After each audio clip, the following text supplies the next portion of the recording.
Aristotle का कहना था जो सबका दोस्त होता है वो किसी का दोस्त नहीं होता। मैं मनीष वर्मा, आप सभी का स्वागत है हमारे चैनल पे। आज के इस वीडियो के अंदर हम एरिस्टोटल के द्वारा जो कॉन्सेप्ट दिए गए हैं पॉलिटिकल साइंस के अंदर वो हम डिस्कस करने वाले हैं। इससे पहले हमने प्लेटो के जो कंसेप्ट है वो हमने डिस्कस कर लिया है अपने इस वाले वीडियोज़ के अंदर, तो इन दोनों वीडियोज़ को आप देख लेना, लिंक नीचे वीडियो के डिस्क्रिप्शन बॉक्स में दिया हुआ है। अब हम बात करेंगे प्लेटो का जो चेला है एरिस्टोटल के बारे में। एरिस्टोटल के बारे में जो सिलेबस में दिया गया है, चलिए पहले एक नज़र हम इस पर डाल लेते हैं। पहला पॉइंट क्या है? मैन एज जून पॉलिटिकल।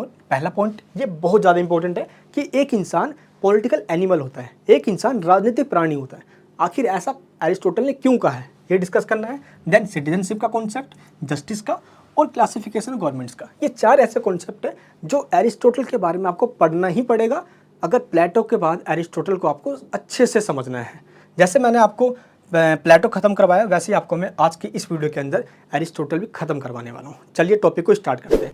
एरिस्टोटल का जन्म 384 यानी कि 384 बीसी में कहाँ होता है? वेस्टर्न यूरोपियन कंट्री के ग्रीस, जिसको पहले यूनान कहा जाता था, के नॉर्थन ग्रीस पार्ट में इसका जन्म हुआ था। इसके पापा स्टार्टिंग से फिजिशियन थे, इसलिए जब एरिस्टोटल बड़ा हुआ तो इसका इंटरेस्ट भी मैथमेटिक्स और साइंस में हो गया था। जब ये 17 साल की एज में था तो इसने प्लेटो की एकेडमी को ज्वाइन कर लिया था अपने घर वार को छोड़कर, क्योंकि उस टाइम प्लेटो ने एक एकेडमी खोली थी हायर एजुकेशन में पढ़ाने के लिए। और एरिस्टोटल इसलिए प्लेटो का एकेडमी ज्वाइन किया ताकि जो प्लेटो है वो अपनी पूरी टीचिंग एरिस्टोटल को बताए, यानी कि अपनी पूरी जो थॉट्स वगैरह है, अपनी पूरी टेक्निक्स वगैरह है, वो चीज़ एरिस्टोटल जानना चाहता था, प्लेटो से पढ़ना चाहता था। इसलिए बस उसने प्लेटो की एकेडमी को ज्वाइन कर लिया और ये प्लेटो का बिल्कुल कहते नहीं कि एक फेवरेट स्टूडेंट भी बन गया। बहुत मतलब कि दिलचस्प दिखाता था, काफ़ी डिबेट में पार्टिसिपेट भी करता था। तो स्टार्टिंग से ही एरिस्टोटल के जो फिलोसफी रही है वो स्टेट, गवर्नमेंट, सबसे अच्छा शासन,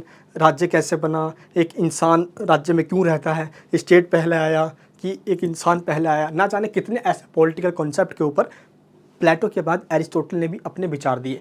लेकिन प्लेटो की जो फिलोसफी है और जो एरिस्टोटल की जो फिलोसफी है वो दोनों डिफरेंट है एक दूसरे से। क्योंकि अगर देखा जाए तो प्लेटो ने जहाँ इमेजिनेशन यानी कल्पनाओं की बात करी है, वहीं एरिस्टोटल के द्वारा रियलिस्टिक या यथार्थवादी या वास्तविकता की बात की गई है। इसी वजह से एरिस्टोटल को पॉलिटिकल साइंस का फादर कहा जाता है। चलिए आज इस टॉपिक को हम पहले स्टार्ट करते हैं और मैं आपको जो पढ़ाने जा रहा हूँ वो क्वेश्चंस आंसर के फॉर्मेट में पढ़ाने जा रहा हूँ। प्लेटो के बाद एरिस्टोटल आया, क्योंकि प्लेटो से पहले सुकरात था। सुकरात का चेला प्लेटो, प्लेटो का चेला एरिस्टोटल और एरिस्टोटल का चेला था अलेक्जेंडर, दैट मीन्स सिकंदर, जो कि पॉलिटिक्स में इतना तो रहा नहीं भाई। ये तीन बिल्कुल मेन है जिन्होंने पॉलिटिकल साइंस के अंदर अपने काफ़ी सारे कॉन्सेप्ट दिए हैं और उसी कॉन्सेप्ट को आज हम डिस्कस करने जा रहे हैं। चलिए अरिस्टोटल को हम स्टार्ट करते हैं। इसके मेन स्टेट के ऊपर क्या व्यूज़ है, जो क्वेश्चन इस तरीके से पूछा जाता है। क्या है क्वेश्चन? मनुष्य स्वभाव से एक राजनीतिक प्राणी है। उपरोक्त कथन के संदर्भ में अरस्तु के राजनीतिक दर्शन का मूल्यांकन कीजिए। मनुष्य स्वभाव से एक राजनीतिक प्राणी है, तो एरिस्टोटल का ये कहने का मेन रीज़न क्या था, ये आपको क्वेश्चन के आंसर में बताना है। पहली पॉइंट तो ये है, तो man is by nature a political animal, आपको ये डिस्क्राइब करना है। इस क्वेश्चन को अलग तरीके से पूछा जा सकता है, जैसे एरिस्टोटल का स्टेट के ऊपर व्यूज़ बताओ, या एरिस्टोटल के द्वारा जो फिलोसफी दी गई है स्टेट की वो बताओ, या एरिस्टोटल की पॉलिटिकल फिलोसफी बताओ, या एरिस्टोटल के क्या व्यूज़ हैं स्टेट के ऊपर।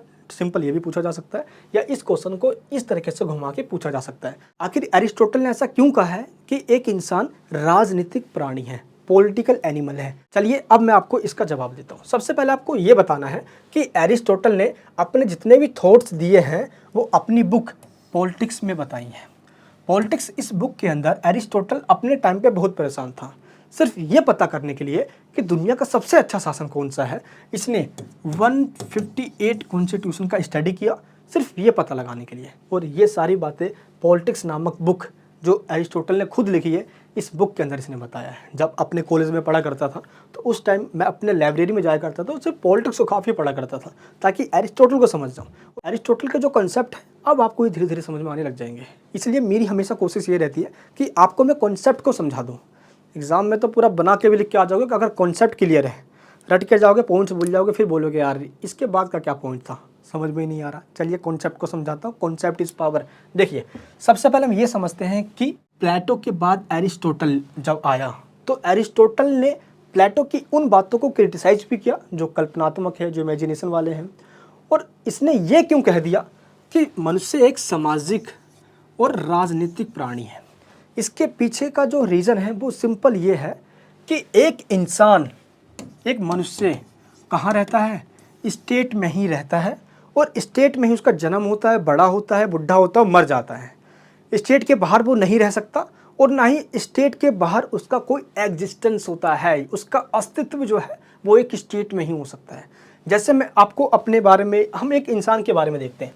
मान लो ये एक इंसान है, इसकी सिर्फ बॉडी है और इस बॉडी से अगर हाथ, पैर, नाक, मुंह काट दिया जाए तो क्या बॉडी का अपने आप में कोई एग्जिस्टेंस रह जाएगा? सेम इसी तरीके से एरिस्टोटल कहता है कि एक इंसान सिर्फ स्टेट की वजह से ही जाना जाता है। उसकी पहचान उसको स्टेट से मिलती है, वो स्टेट में रहता है, इसलिए उसकी पहचान है। अब आप सोचोगे भाई ये स्टेट का मतलब क्या होता है? अभी मैं आपको समझाऊंगा धीरे धीरे, बस समझते जाना कॉन्सेप्ट को। एरिस्टोटल ने ये कहा, इसी वजह से दुनिया भर के लोग कहीं ना कहीं किसी भी एक फिक्स टेरिटरी वाले एक स्टेट में रहते हैं। यानी कि स्टेट का मतलब क्या हुआ? जिसकी एक फिक्स टेरिटरी हो, यानी कि उसकी एक फिक्स बॉर्डर हो। और इसलिए दुनिया भर के अंदर जहाँ भी देखोगे लोग किसी ना किसी फिक्स बाउंड्री वाले एक स्टेट में रहते हैं। क्यों? क्योंकि बिना स्टेट के एक इंसान की कल्पना नहीं की जा सकती। इसीलिए एरिस्टोटल ने कहा कि इंसान या एक व्यक्ति एक सामाजिक और राजनीतिक प्राणी है। सामाजिक यानी कि सोशल, सोसाइटी के साथ वो मिलकर रहता है, सभी लोगों के साथ मिलकर रहता है, इसलिए सोशल। राजनीतिक भी कहा है, राजनीतिक, राज का मतलब क्या हुआ यहाँ पे? स्टेट, राज्य। तो एक इंसान राज्य में भी रहता है, इसलिए उसको राजनीतिक प्राणी कहा गया है। और वो समाज के साथ मिलकर रहता है, इसलिए उसको सामाजिक प्राणी भी कहा गया है। एरिस्टोटल हमें ये बताना चाहता है कि एक इंसान की जो एग्जिस्टेंस है वो एक स्टेट के अंदर सभी लोगों के साथ मिलकर रहने की है। इसलिए इसमें सोसाइटी और स्टेट दोनों ही आ गए। इसलिए एक इंसान सामाजिक और राजनीतिक प्राणी होता है, सोशल और पॉलिटिकल एनिमल होता है। आई होप मैं क्या कहना चाह रहा हूँ आप मेरी फीलिंग्स को समझना। जितने भी कॉन्सेप्ट आएंगे टोटल फीलिंग के ऊपर है। अगर मेरी अंदर की बात समझ पाओगे ये पूरा टॉपिक आपके लिए हलवा हो जाएगा, यूँ समझ में आएगा आपको। एरिस्टोटल यहाँ पे कुछ हमें एग्जाम्पल देकर समझाता है। क्या कहता है ये कि अरस्तु के अनुसार मनुष्य का जो अस्तित्व है, जो उसकी एग्जिस्टेंस है और जो उसका विकास है वो राज्य में ही संभव है। अगर हम किसी स्टेट में नहीं रहते तो हमारे ऊपर शासन कोई नहीं करेगा, सही और गलत के बारे में हमें नहीं पता चल पाएगा। जैसे प्लेटो एक इमेजिनेशन करता है कि एक स्टेट ऐसा होना चाहिए जिसको वो आइडियल स्टेट का नाम देता है, सेम उसी तरीके से एरिस्टोटल के द्वारा भी एक इमेजिनेशन किया गया है। इसके द्वारा क्या एक इमेजिनेशन की गई है कि एक ऐसा स्टेट होगा जो अपने आप में परफेक्ट होगा, जो सबसे सही होगा और जितने भी जनता उस स्टेट में रह रहे होंगे ये उनको भी सही बनाएगा, उनको भी ये सही राह पे ले जाएगा। और आज के इस टाइम पे ऐसा कोई स्टेट नहीं है जो अपने आप में परफेक्ट हो। स्टेट का मतलब यहाँ पे गवर्नमेंट से है, यानी कि सरकार से है। अब सरकार भी कुछ ऐसे कानून बना देती है जिससे लोग नाराज़ हो जाते हैं, धरने, प्रदर्शन, हड़ताल होनी स्टार्ट हो जाती है। तो इसलिए आज के इस टाइम पे इस कॉन्सेप्ट को क्रिटिसाइज़ किया जाता है। लेकिन आपको सिंपल ये समझना है कि एरिस्टोटल के द्वारा ये कहा गया कि मनुष्य का जो अस्तित्व है, जो एग्जिस्टेंस है और जो उसका डेवलपमेंट है वो एक स्टेट में ही होता है। कैसे? चलिए बताता हूँ। जब एक बच्चे का जन्म उस स्टेट में होता है तभी उसी स्टेट में रहकर वो धीरे धीरे बड़ा भी होता है और वही बच्चा धीरे करके एक फैमिली का मेंबर बनता है और यही बच्चा आगे चल के सोसाइटी का मेंबर बनता है बड़ा होने के बाद। और इस तरीके से पूरी एक क्या बनती है? सोसाइटी बनती है। यानी कि बच्चा जिस टेरिटरी में, जिस फिक्स बाउंड्री के अंदर उसका जन्म हुआ है वो उसी में पलता है, बढ़ता है, आगे चल के काम करता है और इन सभी प्रोसेस में स्टेट उसकी हेल्प करता है उसको अपने आप पे डेवलप करने में। यहाँ पे स्टेट का मतलब मैं फिर से बता रहा हूँ गवर्नमेंट से लेना, क्योंकि स्टेट तो एक इनविजिबल है, वो दिखती तो है नहीं, वो स्टेट का है। स्टेट को चलाने वाले तो गवर्नमेंट है ना, तो उसकी बात यहाँ पे हो रही है। क्लियर है? अब यहाँ पे क्या कहता है एरिस्टोटल कि इसी तरीके से एक इंसान देखा जाए तो कहीं ना कहीं दूसरे किसी स्टेट के अंदर रहता ही रहता है। कोई भी इंसान बिना स्टेट के नहीं रह सकता। इसी वजह से एरिस्टोटल ने एक इंसान को पॉलिटिकल एनिमल कहा है। पॉलिटिकल एनिमल दैट मीन्स एक स्टेट के अंदर रहने की वजह से उसी में उसका विकास होता है, उसी में वो पलता है, बढ़ता है और आगे एंड में जाके मरता भी है, वो स्टेट के ही अंदर। तो एक स्टेट का अभिन्न पार्ट बताया है। जैसे कि आपको मैंने एग्जांपल दिया था कि एक इंसान का हाथ पैर काट दिया जाए तो बॉडी का कोई एग्जिस्टेंस नहीं रह जाएगा, वैसे ही एक स्टेट से इंसानों को हटा दिया जाए तो उन इंसानों का, उन व्यक्तियों का कोई भी एग्जिस्टेंस नहीं रह जाएगा।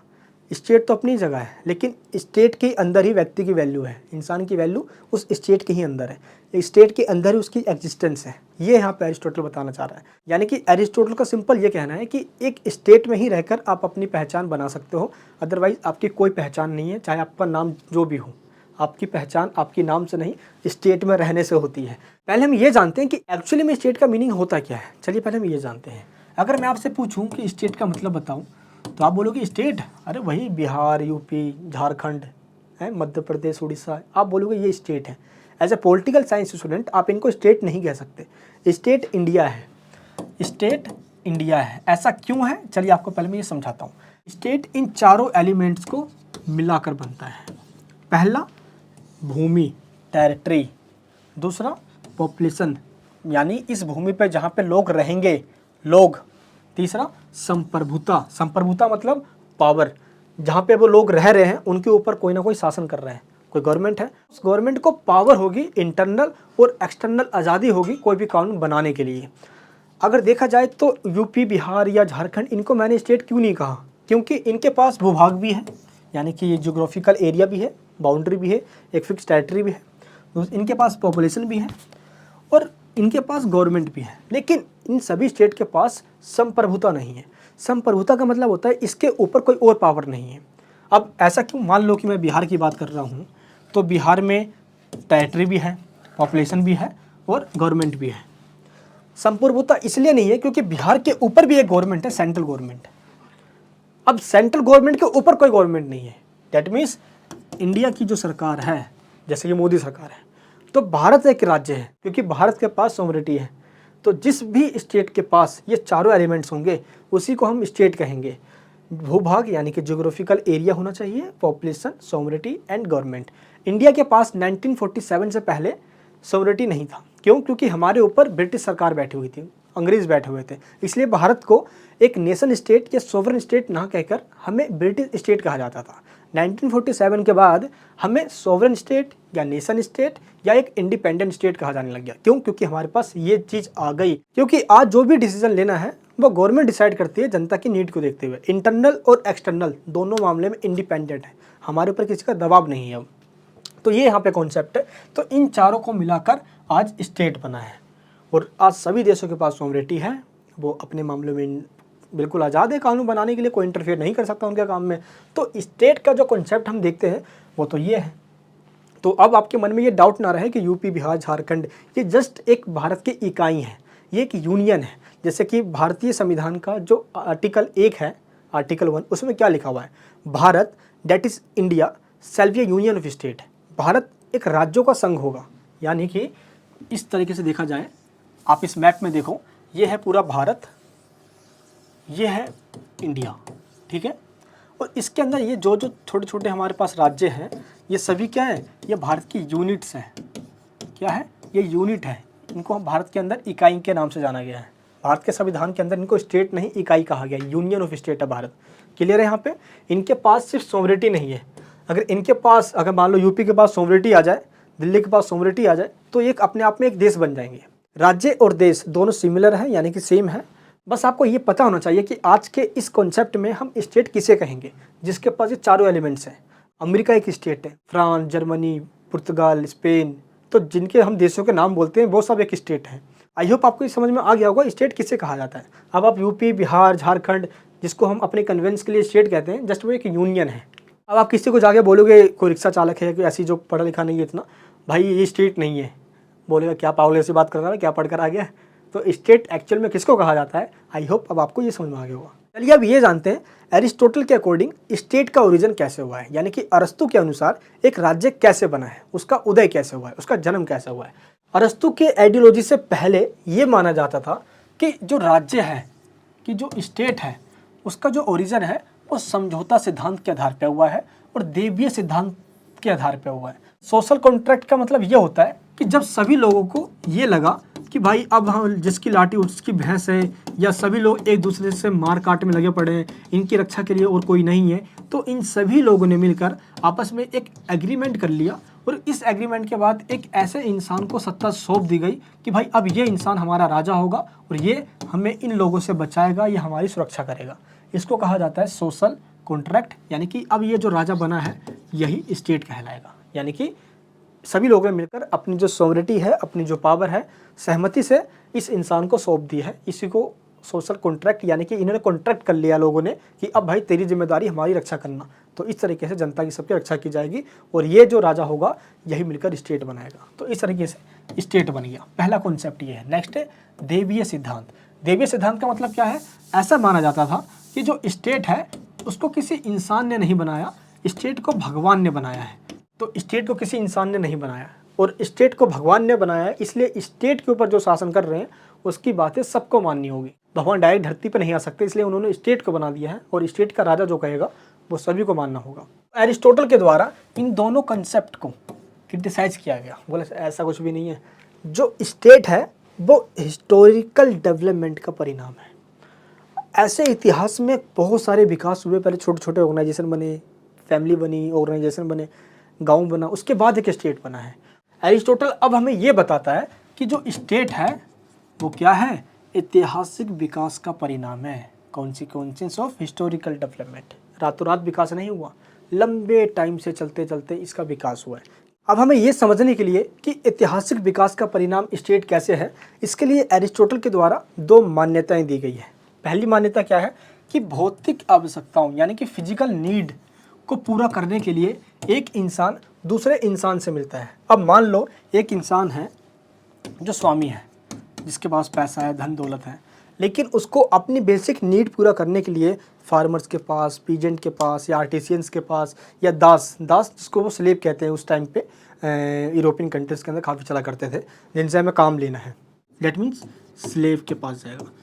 इस तरीके से स्वामी की जो ज़रूरतें हैं वो स्लेव पूरा कर देंगे। स्लेव मतलब ऐसे लोग जो आपके काम आते हैं, चाहे वो लेबर हो, मिस्त्री हो, मजदूर हो, जो आपको डेली लाइफ की जो ज़रूरतें हैं, सामान हैं, वो आपको पूरा करते हों। तो इसीलिए एक इंसान दूसरे ऐसे इंसान से मिलता है जिसके पास वो चीज़ें हैं। तो यहाँ से दो इंसान का मिलन होता है। नेक्स्ट पॉइंट बताता है एरिस्टोटल, प्रजनन की आवश्यकता, यानी कि सेक्सुअल रिलेशन के लिए या रिप्रोडक्टिव एक्टिविटी के लिए अब एक इंसान एक लड़की से मिलता है, यानी कि एक पुरुष एक स्त्री से मिलता है या एक मेल एक फीमेल से मिलता है। और इस तरीके से जब ये रिलेशन बनाते हैं तो बच्चे पैदा होते हैं, इससे फैमिली बनती है। तो इस तरीके से दो मान्यता है। पहली क्या है? फिजिकल नीड को पूरा करने के लिए स्वामी दास से मिलता है, यानी कि एक इंसान दूसरे इंसान से मिलता है, या स्वामी या दास है ना, जिसको हम स्लेव कहते हैं, उससे मिलता है। या वो प्रजनन कार्य के लिए, सेक्सुअल रिलेशन के लिए वो एक इंसान या एक लड़का लड़की से मिलकर फैमिली बनाता है। तो ये दो मान्यताएं हैं जो एरिस्टोटल हमें बता रहा है और इन्हीं दो मान्यताओं को आधार मानकर उसने बताया कि स्टेट कैसे बना है। चलिए अब मैं आपको इस चार्ट्स के थ्रू समझाता हूँ एरिस्टोटल का जो कॉन्सेप्ट है स्टेट बनने का। अब इसको आप सही से समझना। देखिए यहाँ पे इंसान है। अब एक इंसान को जब फिजिकल नीड हुई, फिजिकल नीड का मतलब क्या होता है? जो भौतिक आवश्यकताएं हैं। अब भौतिक का मतलब क्या होता है?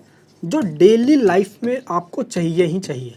अब चाहे खाने के लिए खाना हो, पहनने के लिए कपड़ा हो, रहने के लिए घर हो, जो बेसिक नीड है आपकी। तो फिजिकल नीड के लिए ये इंसान ऐसे इंसान के पास जाएंगे जिनके पास ये सारी चीज़ें हो, चाहे फसल, क्रॉप्स, अनाज, धान, गेहूँ, चावल, ऐसे इंसान के पास जाओगे। तो ऐसे लोगों को एरिस्टोटल के द्वारा स्लेव कहा गया है और ये स्लेव्स मिलके इन लोगों की जो नीड्स है, फिजिकल नीड्स, उनको पूरा करते हैं। तो इन्हीं वजह से ये लोग ऐसे लोगों से मिलते हैं। तो इन लोगों का मिलन होता है ऐसे लोगों से। यानी कि पहला जो मिलन है वो इस जगह पे हुआ, किस चीज़ को लेकर? फिजिकल नीड को लेकर। एंड दूसरा जो मिलन है वो कब होता है? जब रिप्रोडक्टिव एक्टिविटी, यानी कि अपनी जो प्रजनन शक्ति है, अब फैमिली बनाने के लिए, अब वो अकेला तो भाई कोई बच्चा पैदा कर नहीं सकता, तो इसीलिए क्या होता है कि एक मेल फीमेल से मिलता है और इस जगह पे हम जब आते हैं तो बच्चा पैदा होता है। इस प्रकार समाज के अंदर टोटल 3 लोग आपस में मिलते हैं। स्वामी किससे मिलता है? दास से। दास, ये सारे लोग दास जो आपकी जरूरत पूरा कर रहे हैं, ठीक है। और यही लोग अपनी जो रिप्रोडक्टिव या जो प्रजनन कार्य हैं, जिससे फैमिली बढ़ेगी, बच्चे होंगे, महिलाओं से मिलते हैं। इन दोनों से मिलने के बाद सोसाइटी के अंदर 3 लोग आपस में मिल गए। कौन कौन? स्वामी, स्त्री और दास, मैन, वुमेन एंड स्लेव। इन तीनों को मिलाकर क्या बनता है? सामाजिक संगठन। जब सामाजिक संगठन में कौन कौन लोग आ रहे हैं? मैन, वुमेन एंड स्लेव, और इसके अंदर फैमिली भी आ रही है, क्योंकि यहाँ पे जो सेक्सुअल जो रिलेशन है वो बन चुका है। इस तरह के जो सामाजिक संगठन बनता है, यानी कि सोशल ऑर्गेनाइजेशन बनता है। इस सोशल ऑर्गेनाइजेशन के वजह से जब और फैमिली या पॉपुलेशन बढ़ते चले जाती है तो बनता है गांव। समझ में आया? लेकिन ये गांव अपने आप में सभी लोगों की जो नीड्स है वो पूरा नहीं कर सकती, इसलिए ये सभी गांव आपस में छोटे छोटे जो गांव होते हैं वो मिलकर क्या बनाते हैं? स्टेट बनाते हैं। तो इस तरीके से अब क्या बन गया? अब बन गया एक राज्य। तो अब आपको समझ में आया कि एक राज्य कैसे बना है? एक बार मैं रिपीट करके आपको रिवाइज करवा देता हूं ताकि सीधे आपके खोपड़े में घुस जाए ये कॉन्सेप्ट। देखिए, एक इंसान अपने फिजिकल नीड के लिए किससे मिलता है? स्लेव से मिलता है, जहाँ पे उसको खाना पीने का सामान मिल जाए, क्रॉप्स मिल जाए, है ना, जो उसकी अनाज है, जो डेली लाइफ की जो उसकी नीड्स है वो पूरी हो जाए।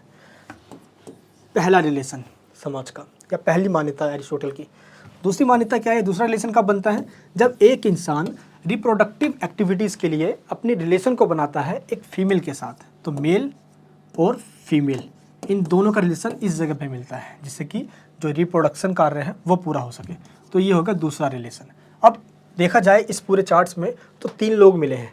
यही लोग दासों से मिलते हैं, यानी कि स्वामी दास से मिल गया, और यही लोग फीमेल से मिलते हैं, यानी कि स्वामी, जिसको हमने मैन कहा। तो मैन, वुमेन और स्लेव, ये 3 लोग आपस में मिले।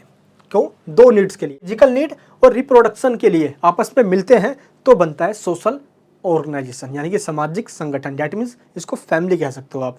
ये फैमिली का स्टेज है।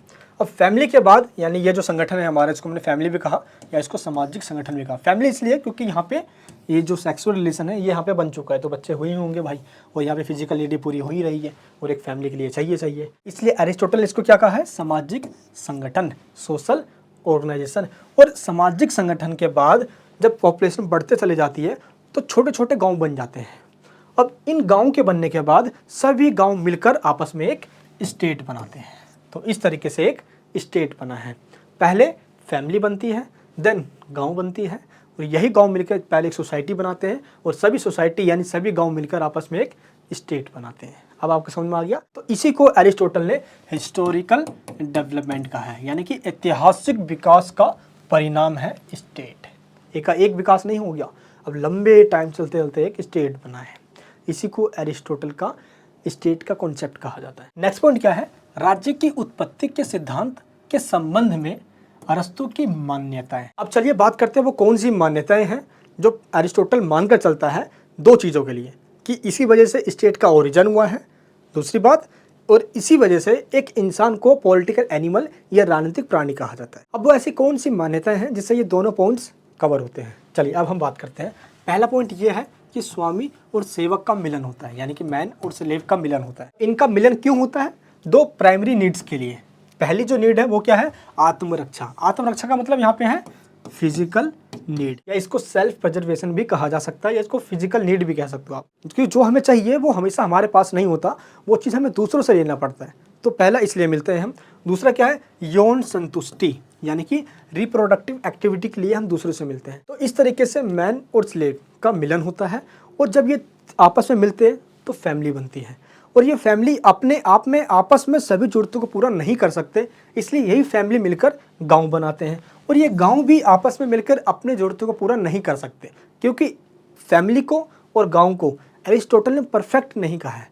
एरिस्टोटल कहता है कि यही फैमिली और गांव जब अपनी ज़रूरतों को पूरा नहीं कर पाते तो अब आता है एक स्टेट। अब क्या बनता है? एक स्टेट बनता है जहाँ पे सभी लोग रहते हैं, एक फैमिली भी रहती है, सोशल संगठन भी यानी सोशल ऑर्गेनाइजेशन भी रहते हैं, सभी सोसाइटी बना के एक स्टेट में रहते हैं। अब प्लेटो की तरह एरिस्टोटल ने भी कुछ अजम्पशन या कुछ इमेजिनेशन मांगकर चला है। वो क्या? कि जो स्टेट है वो परफेक्ट है और एक इंसान की जो ज़रूरतें हैं वो स्टेट ही पूरा कर सकता है और स्टेट में रहकर ही कर सकता है वो। तो इस वजह से स्टेट का उदय होता है। व्यक्ति को एक इंसान बनाने का जो काम है वो स्टेट ही करता है। अगर वो स्टेट में नहीं है तो वो समझ लो या तो एक जानवर है, या भगवान है, या एक सुपरमैन है, अगर जो स्टेट में नहीं रहता। तो स्टेट में रहने वाला हर एक इंसान एक इंसान बनता है स्टेट में रह कर ही।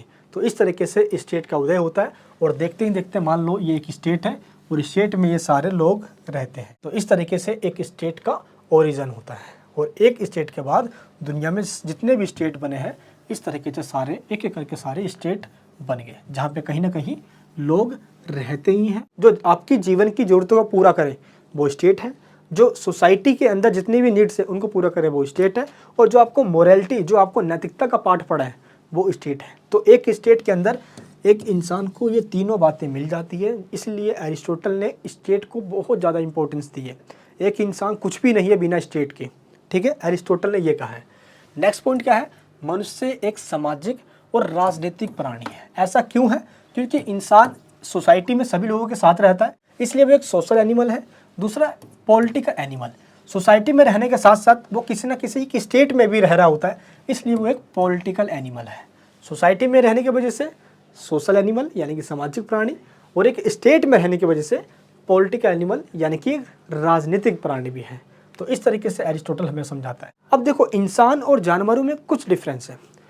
जानवरों के पास अपना कोई दिमाग नहीं होता, साइकोलॉजिकल चीज़ें वो नहीं सोच सकते, है ना, वो तो बेजुबान होते हैं। तो जानवरों से इंसान इसलिए अलग है क्योंकि उनके पास अपना दिमाग होता है, सही और गलत में वो अंतर करना जानते हैं, और ये एक स्पेसिफिक किसी एक टेरिटरी में रहते हैं, एक स्टेट में रहते हैं। इनका कोई भी अपना एक टेरिटरी नहीं होता, ये कहीं भी रह सकते हैं। तो इस तरीके से इंसानों और जानवरों में डिफरेंस होता है। नेक्स्ट पॉइंट क्या बताता है ये, कि राज्य के अंदर ही व्यक्ति अपना संपूर्ण विकास कर सकता है। अब जो इंसान राज्य में नहीं रह रहा, अब जो उसकी ज़रूरतें हैं वो पूरी कैसे होगी, वो एक स्टेट में रहकर ही हो सकती है। तो एरिस्टोटल का यहाँ पे ये कहना। इसके बाद बार्कर का यहाँ पे एक कोटेशन है। बार्कर के द्वारा क्या कहा गया है कि राज्य के बिना और राज्य से अलग, भिन्न मतलब अलग, व्यक्ति का कोई अस्तित्व नहीं है। सेम एरिस्टोटल ने भी यही कहा है, बार्कर ने भी इस बात का सपोर्ट किया है, उसका कोई एग्जिस्टेंस नहीं है। यह है बार्कर। इसका अर्थ यह है कि मनुष्य प्रकृति से ही राजनीतिक प्राणी है, यानी मनुष्य का जो स्वभाव है वो क्या है, राजनीतिक प्राणी का है, राजनीतिक प्राणी का है। राज का मतलब यहाँ पे क्या है, राज्य। नीति का मतलब जहाँ पे नीति बनती हो, यानी कि जो सारी नीति है वो एक इंसान पर लागू होती है। प्राणी का मतलब इंसान, यानी कि एक ऐसा इंसान जो राज्य में रहता है और राज्य की जो नीति है वो एक इंसान पर लागू होती है। तो इसलिए एक इंसान स्टेट के अंदर रहने की वजह से उसको राजनीतिक प्राणी कहा जाता है, और वो लंबे टाइम से रह रहा है। एरिस्टोटल ने यहाँ पे ये कहा है कि जो इंसान स्टेट में नहीं रह रहा, या तो वो जानवर है या वो भगवान है, गॉड है भाई। सिंपल ये बताया इसने, स्टेट में रहना ही आपकी पहचान है। थर्ड पॉइंट क्या बताया इसने, राज्य एक आंगिक संस्था है। राज्य एक ऑर्गेनिक इंस्टीट्यूशन है, उसका विकास और वृद्धि लगातार हो रहा है और लंबे टाइम से हो रहा है। इसलिए इसने कहा कि ये ऑर्गेनिक, दैट मीन्स आंगिक संस्था का मतलब क्या होता है। जैसे आपने एक पेड़ देखा है, मान लो मैं आपको पेड़ दिखा के बनाता हूँ, एक ट्री है, मान लो ये पेड़ है, तो हमने पेड़ का बीज बो दिया है, अब वो धीरे धीरे अपने आप ही बस पानी तो ही डालना है, बड़ा होता चला जाएगा। सिंपल है। वैसे ही एक इंसान जब आपस में मिले हैं तो बस बच्चा ही तो पैदा करना है, पॉपुलेशन बढ़ते चली जाएगी, स्टेट बन जाएगा। समझ में आया आपको कॉन्सेप्ट क्या है। ऐसे ही पेड़ एकाएक या रातों रात बड़ा नहीं होता, वैसे ही सोसाइटी या स्टेट रातों रात नहीं बनती। आपस में दो लोग मिलते हैं, वो गेम खेलते हैं, बच्चा पैदा होता है, सोसाइटी बनती है, देन स्टेट बनता है।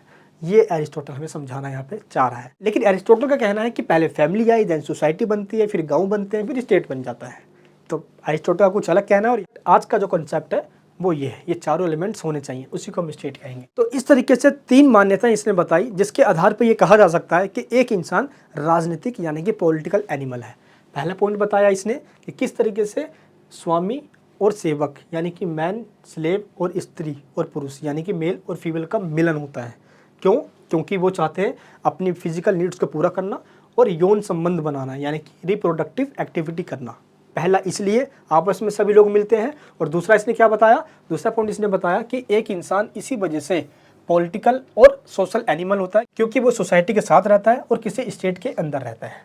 दूसरा पॉइंट। तीसरा पॉइंट इसने बताया कि एक जो राज्य है वो ऑर्गेनिक है। जैसे पेड़ रातों रात नहीं बन सकते, वैसे स्टेट भी रातों रात नहीं बना, एक हिस्टोरिकल डेवलपमेंट का ये एक आउटकम है, एक परिणाम है। अब एरिस्टोटल हमें ये बताता है कि इन पॉइंट्स के वजह से एक इंसान को पॉलिटिकल एनिमल कहा जा सकता है। चलिए अब हम जानते हैं कि वो पॉइंट्स कौन से हैं जो एरिस्टोटल बता रहा है। जैसे इन तीनों पॉइंटों के आधार पर एरिस्टोटल ये सिद्ध करता है कि राज्य एक स्वाभाविक संस्था है। जैसे अगर आप रात को नहीं सोओगे, पूरे रात नहीं सोओगे, तो दिन में आपको नींद आना ही आना है, वो स्वाभाविक बात है, ऑब्वियसली कॉमन बात है, वो तो आना ही आना है। वैसे ही अगर एक इंसान दूसरे इंसान से मिलता है तो फैमिली बनेगी, सोसाइटी बनेगी, गांव बनेगा, उसके बाद स्टेट का बनना ही बनना है और उस स्टेट के अंदर आपको रहना ही रहना है। ये स्वाभाविक है। बाय नेचर एक इंसान स्टेट में ही रह सकता है, उसके बाहर नहीं रह सकता। इसलिए यहाँ पे स्वाभाविक वर्ड यूज किया गया है, दैट मीन इसलिए यहाँ पे स्वाभाविक शब्द यूज किया गया है। एक संस्था, ऐसी संस्था जो एक इंसान के साथ ही डेवलप हुई है और उसी संस्था या उसी स्टेट के अंदर एक इंसान रहता भी है। अब क्या कहता है ये, मनुष्य स्वभाव से एक राजनीतिक प्राणी है। ऐसा क्यों है, इसने कुछ कारण बताए हैं। क्योंकि यहाँ पे अरिस्टोटल कहता है कि आपकी जो ज़रूरतें हैं वो स्टेट ही पूरा कर सकता है, इसलिए एक इंसान का जो कल्याण है वो बिना स्टेट के नहीं हो सकता। इसने स्टेट को सबसे सुप्रीम रखा है अरिस्टोटल ने। एंड नेक्स्ट पॉइंट क्या है, सर्वोत्तम गुणों का विकास, यानी कि डेवलपमेंट ऑफ बेस्ट क्वालिटीज़। एक इंसान के अंदर जो क्वालिटीज़ है, शासन करने की क्वालिटी या कोई काम करने की, आपके अंदर जो आपके जो टैलेंट है, इसको बाहर निकालने की जो क्षमता है वो एक स्टेट के अंदर ही है। यानी कोई भी इंडिविजुअल या कोई एक इंसान सोसाइटी में या स्टेट में रहकर ही अपने गुणों का विकास कर सकता है। उसके अंदर क्या टैलेंट है उसको पता ही नहीं चलेगा अगर वो स्टेट में नहीं रहता, क्योंकि उसी स्टेट में और भी लोग रहते हैं, वहाँ पे कंपटीशन होता है। इससे आप अपनी बेहतर, यानी कि आप अपनी कमजोरियाँ, जो आपकी अच्छाइयाँ, आप इसको समझ सकते हो। आपकी जो स्ट्रेंथ है, जो आपकी वीकनेस है, ये आप पता लगा सकते हो। ये चीज़ आप स्टेट में ही कर सकते हो। थर्ड पॉइंट क्या है, बौद्धिक और नैतिक आवश्यकताओं की संतुष्टि। अब आपकी बुद्धि और नैतिकता का विकास स्टेट में ही हो सकता है और ये करने में स्टेट आपकी हेल्प करता है, यानी गवर्नमेंट आपकी हेल्प करती है। नेक्स्ट पॉइंट क्या है, अवकाशपूर्ण जीवन। अवकाशपूर्ण जीवन का मतलब क्या है, यहाँ पे कंफर्टेबल जो लाइफ है, एक इंसान एक स्टेट में ही जी सकता है जहाँ पे आपको शासन करने का तरीका सिखाया जाता है, ठीक है, आपके लिए कानून बनाया जाता है, जहाँ पे आपके लिए education, that mean science, mathematics वगैरह एंड जो आपकी बेसिक नीड्स है वो सब कुछ एक आपके स्टेट में ही पूरा किया जा सकता है। इसलिए यहाँ पे कंफर्टेबल लाइफ आप जी सकते हो एक स्टेट में। अच्छाई को प्रोत्साहन, स्टेट हमेशा आपको नेक काम करने का तरीका सिखाता है कि कैसे हम नेक रास्ते पे चल सकते हैं, हम अच्छा काम कैसे कर सकते हैं। ये सब कुछ एक इंसान को स्टेट के अंदर रहने के बाद ही सिखाई जाती है। तो इसलिए स्टेट को बहुत ज़्यादा इंपॉर्टेंस दिया अरिस्टोटल ने कि बिना स्टेट की आप अपनी ज़िंदगी की कल्पना भी नहीं कर सकते। जैसे बिना आत्मा के शरीर का कोई भी एग्जिस्टेंस नहीं है, सेम इसी तरीके से एक इंसान की भी बिना स्टेट के कोई भी एग्जिस्टेंस नहीं है। आपकी अस्तित्व खत्म हो जाएगी, कुछ भी नहीं हुआ बिना स्टेट के, ये अरिस्टोटल कहता है। इसी बात पे चलिए अरिस्टोटल की कुछ आलोचना भी करते हैं हम। आखिर जो इसने कहा है कुछ कमियां भी तो है इसके अंदर, चलिए जानते हैं एक करके। पहला पॉइंट क्या है, राज्य की अवधारणा काल्पनिक और अव्यावहारिक है। जैसे इसने कहा कि स्टेट एक परफेक्ट है, वो आपको अच्छाई सिखाता है, बुराई से बचाता है, लेकिन ऐसा स्टेट अगर परफेक्ट है आज के इस टाइम पे तो हो ही नहीं सकता। इसलिए इसने भी कुछ ना कुछ अपनी प्रैक्टिकली बातों में इमेजिनेशन को भी जोड़ दिया है, इसलिए इसकी आलोचना की जाती है। कल्पनाओं की बात कहीं ना कहीं ये करने लग गया बीच बीच में। परिवार प्रथम सामाजिक संगठन नहीं है। अरिस्टोटल ने यही कहा कि सबसे पहले परिवार बना है, उसके बाद गांव बना है, लेकिन सबसे पहले इंसान धरती पे आए हैं, वो एक दूसरे से रहने लग गए, फिर उन्होंने समूह बनाया है, आपस में उन्होंने पहले कम्युनिटी बनाया है, देन जाके एक फैमिली बनती है। बट इसने शुरुआत ही एक फैमिली से करी है, परिवार से करी है, जो कि गलत है, पहले फैमिली नहीं आई है। इसलिए अरिस्टोटल को क्रिटिसाइज किया जाता है, यानी कि आलोचना की जाती है। नेक्स्ट पॉइंट क्या है, राजनीतिक तत्व की उपेक्षा, यानी कि इसने नेग्लेक्ट कर दिया है पॉलिटिकल फैक्टर्स की। इसने सोशियोलॉजिकल तरीके से अपने बातों को बताया है, यानी कि समाजशास्त्र के रूप में, एक समाजशास्त्र के रूप में इसने बात बताई है कि कैसे समाज बना, कैसे फैमिली बनी, कैसे स्टेट बना, बस यहीं तक। इसने पॉलिटिकल फैक्टर्स जैसे कि state, liberty, equality, justice, democracy, इन सब पे स्टार्टिंग में बिल्कुल बात नहीं किया। ओनली सिर्फ एक समाजशास्त्र के रूप में सिर्फ ये सोशल या सोसाइटी के डेवलपमेंट के बारे में बताता चल गया, इसलिए इसको क्रिटिसाइज किया जाता है। नेक्स्ट पॉइंट क्या है, राज्य व्यक्ति से पहले नहीं है। अरिस्टोटल ये कहता है कि स्टेट आया और स्टेट अब व्यक्ति को, एक इंडिविजुअल इंसान को पूरा करने में, उसकी ज़रूरतें पूरा करने में हेल्प करेगा, लेकिन स्टेट से पहले एक इंसान आया है, इंसानों ने मिलकर स्टेट को बनाया। लेकिन अरिस्टोटल यहाँ पे ये कहता है कि एक इंसान की ज़रूरतों को पूरा करता है स्टेट, यानी कि स्टेट आ गया है तब व्यक्ति आया, ऐसा नहीं है भाई, इसलिए इसको क्रिटिसाइज किया जाता है। एक इंसान पहले आया है, ना कि स्टेट पहले आया है। नेक्स्ट पॉइंट क्या है, आधुनिक दृष्टि से आलोचना। अगर आज के इस टाइम पे देखा जाए तो आज परफेक्ट स्टेट कोई भी नहीं है, किसी ना किसी स्टेट की अपनी कुछ कमियां हैं, कुछ उसकी अच्छाइयां भी हैं, वीकनेस भी है, स्ट्रेंथ भी है, बट इसलिए इसको क्रिटिसाइज़ किया जाता है। आज ये एप्लीकेबल नहीं हो सकता कि स्टेट में ही रहकर या स्टेट ही सब कुछ कर देगी एक इंसान के लिए। आज लोग ज़्यादा भटक रहे होते हैं, बट स्टेट ध्यान भी नहीं दे पाती, पॉपुलेशन इतनी है भाई यहाँ पे। नेक्स्ट क्या है, राज्य एक सावयव नहीं है। सावयव का मतलब यहाँ पे क्या है कि state is not an organ. Aristotle का ये कहना था कि स्टेट का एक अंग है इंसान, यानी कि जैसे कि एक बॉडी है, इस बॉडी के जो पार्ट्स हैं जैसे हाथ पैर मुंह नाक, अगर ये नहीं रहेंगे तो बॉडी भी नहीं रहेगी। यानी कि लोगों को इसने स्टेट का ऑर्गन्स बना दिया है कि ये सारे स्टेट के ऑर्गन्स हैं, जबकि ऐसा नहीं है। लोगों की अपनी बुद्धि होती है, उनके पास अपना एक दिमाग होता है, उस चेतना के अकॉर्डिंग वो काम कर रहे होते हैं। स्टेट अलग कॉन्सेप्ट है, एक इंडिविजुअल इंसान का एक अलग कॉन्सेप्ट है, बट इसने क्या किया, स्टेट का एक ऑर्गन बना दिया लोगों को कि भाई स्टेट पे ही डिपेंड कर दिया, जबकि ये गलत है। इस वजह से इसको क्रिटिसाइज़ किया जाता है। राज्य द्वारा नैतिकता का विकास अनुचित है। एरिस्टोटल यहाँ पे ये कहता है कि जो नैतिकता का पार्ट है वो स्टेट लोगों को पढ़ाएगा, यानी कि नैतिकता का जो रास्ता है या जो मोरलिटी है या कैसे हमें नैतिकता पे चलना चाहिए, अच्छे बातें सद्गुण, ये सब हमें स्टेट सिखाएगा लोगों को, जबकि ये गलत है। क्योंकि मोरलिटी या नैतिकता एक इंसान की इंटरनल फीलिंग है। अब आपको किसी को रिस्पेक्ट देना है या नहीं देना है, या क्या करना है क्या नहीं करना है, या आपके लिए सच्चाई का रास्ता क्या है, ये स्टेट अगर आपको सिखाएगा ये थोपने वाली बात हो गई। क्योंकि एक मोरलिटी आपके इंटरनल फीलिंग है, ये आपके अंदर से आनी चाहिए। इसलिए नैतिकता के नाम पे कुछ और थोपना बिल्कुल गलत है, इसलिए एरिस्टोटल को क्रिटिसाइज किया जाता है। एक नैतिकता आपकी अंदर की बात है, ये कभी भी जाग सकती है, आ सकती है, जिसको फॉलो कर सकते हो।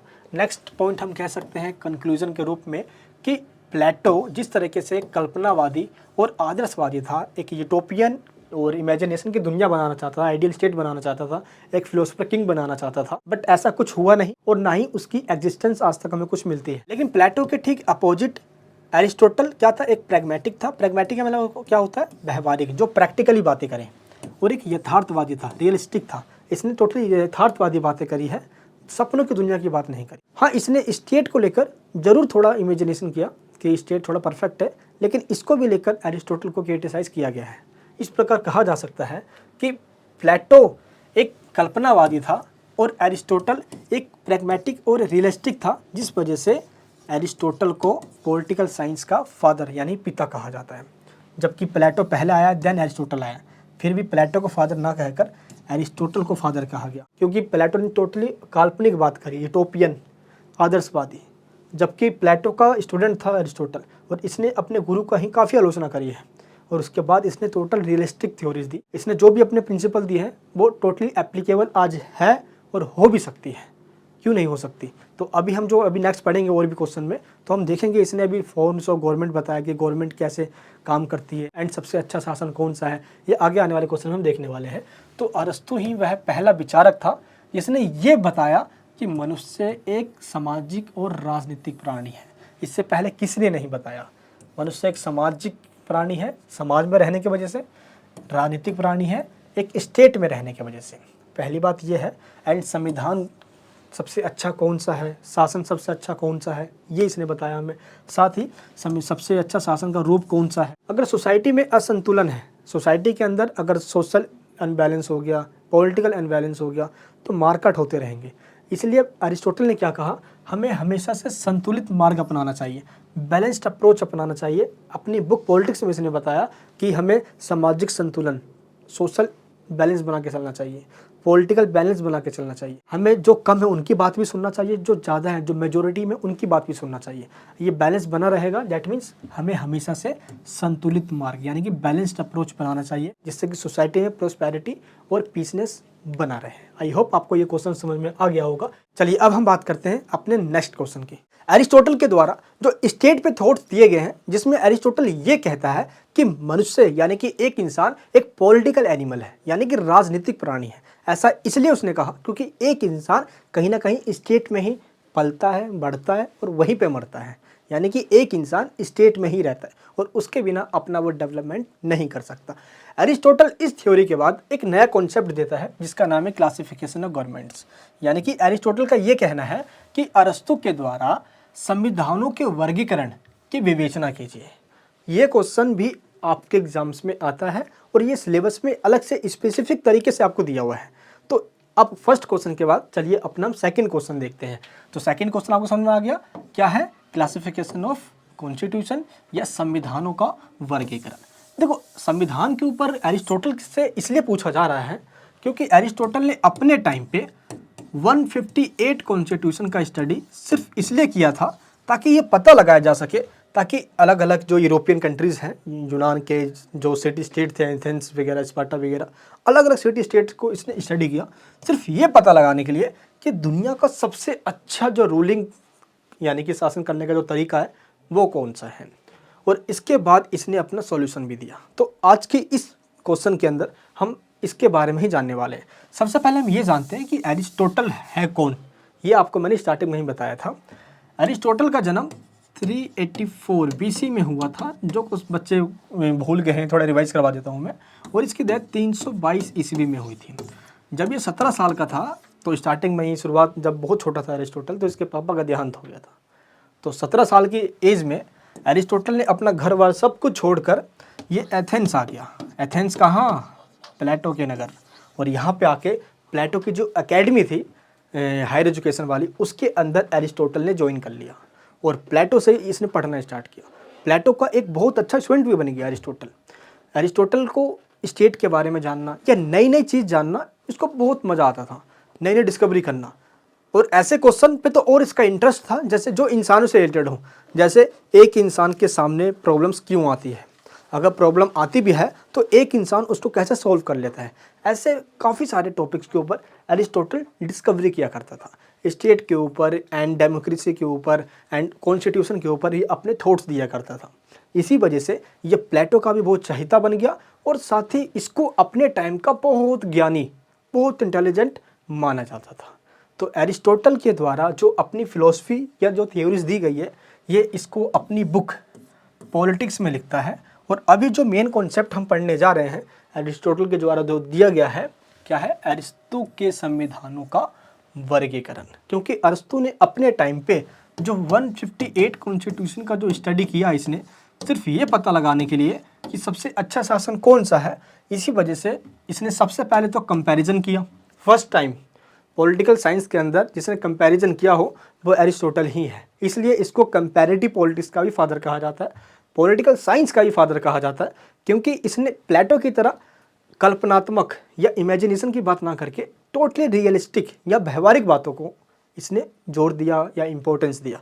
इसी वजह से इसको पॉलिटिकल साइंस का फादर भी कहा जाता है। अब हम पहले ये देखते हैं कि वर्गीकरण के दो रूप बताया इसने।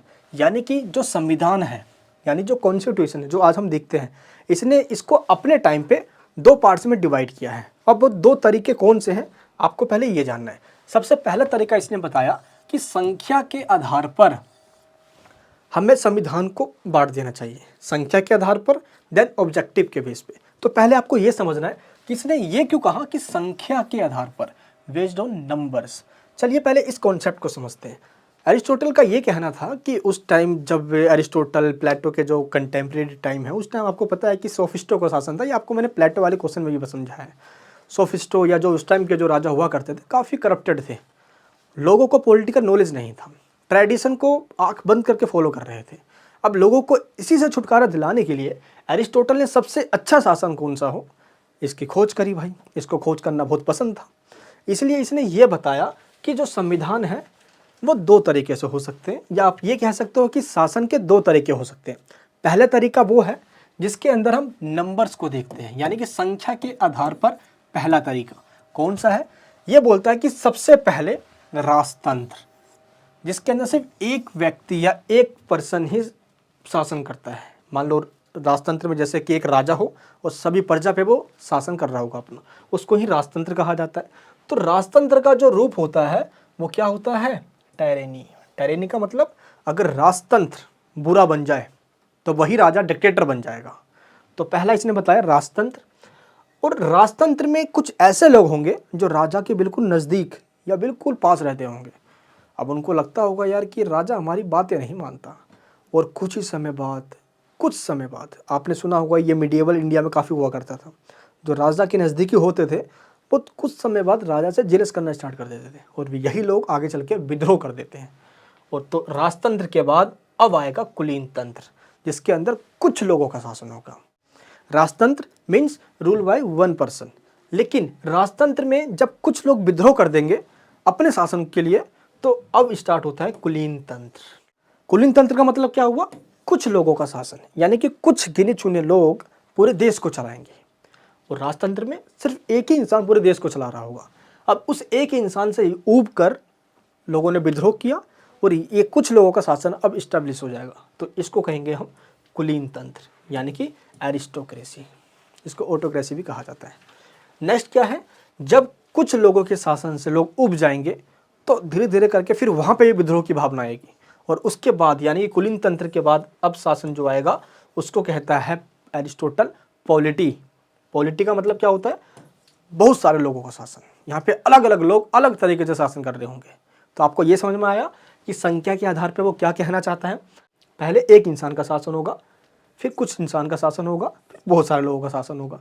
तो इस तरीके से राजतंत्र यानी कि मोनार्की सिस्टम, कुलीन तंत्र यानी कि एरिस्टोक्रेसी, और लोकतंत्र जिसको वो पॉलिटी कहता है। ध्यान रखना, अरिस्टोटल ने लोकतंत्र का जो सबसे अच्छा रूप है उसको पॉलिटी का है। और अगर पॉलिटी के अंदर लोग वोट देते हैं, शासन होता है और सभी लोग उसमें शासन करते हैं, इसलिए यहाँ पे मेजोरिटी का शासन होता है, यहाँ पे कुछ लोगों का शासन होता है और यहाँ पे सिर्फ एक इंसान का शासन होता है, यानी एक इंसान रूल करता है। और अगर पॉलिटी के अंदर अगर रूप बेकार हो जाए, भ्रष्टाचार हो जाए, तो इसको इसने लोकतंत्र कहा है। लोकतंत्र को इसने क्रिटिसाइज किया है, ये अभी आपको समझाऊंगा मैं। एरिस्टोटल के द्वारा इन तीनों को घटिया शासन कहा गया है। एरिस्टोटल ने कहा कि तीनों के तीनों ही खराब शासन है, इन तीनों में ही लोगों का भला नहीं हो सकता या स्टेट सही से शासन नहीं कर सकता। पहला हो गया। दूसरा तरीका यह बताता है उद्देश्य के आधार पर। पहला है संख्या के आधार पर, यानी कि बेस्ड ऑन नंबर्स।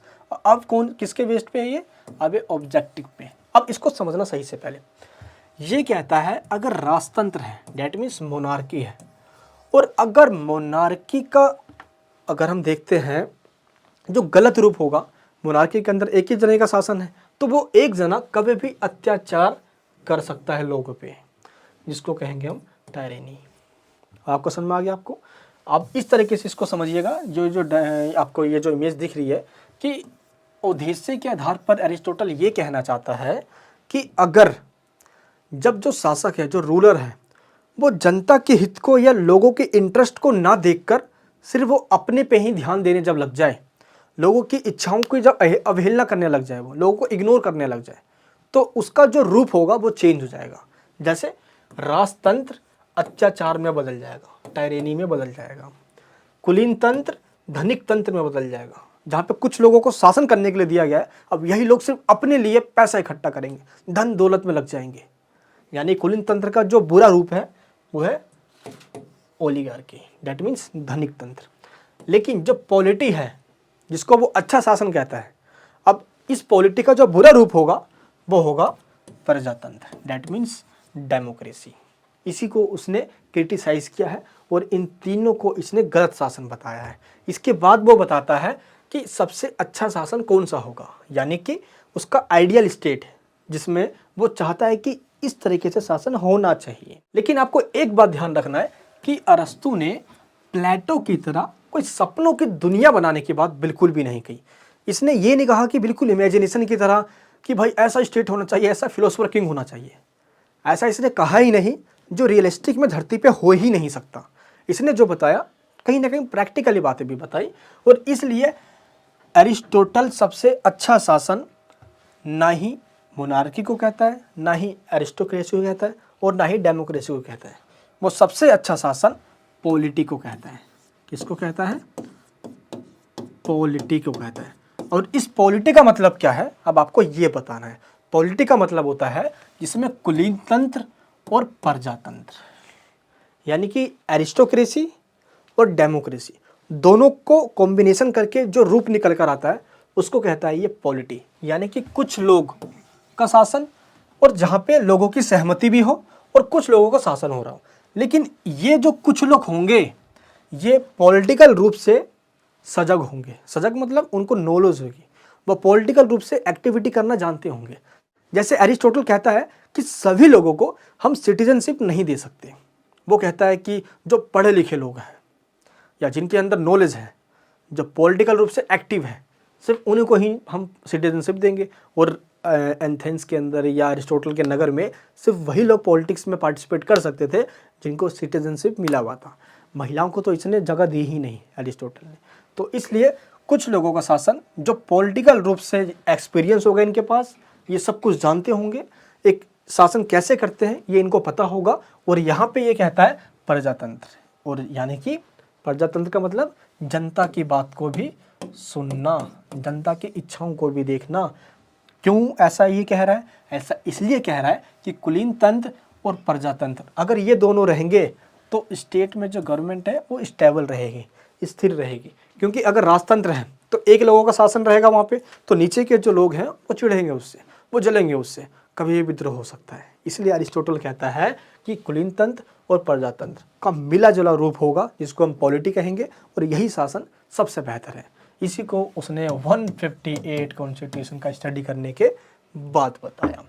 यहाँ पे सेवाइन कहता है कि स्थायित्व लाने के लिए यह जरूरी है कि संविधान में दोनों तत्व, कुलीन तंत्र यानी कि कुछ लोग जिनके पास एक्सपीरियंस है, और प्रजातंत्र यानी कि जनता की इच्छा, अगर ये है तो समझ लो कि संतुलन बना हुआ है।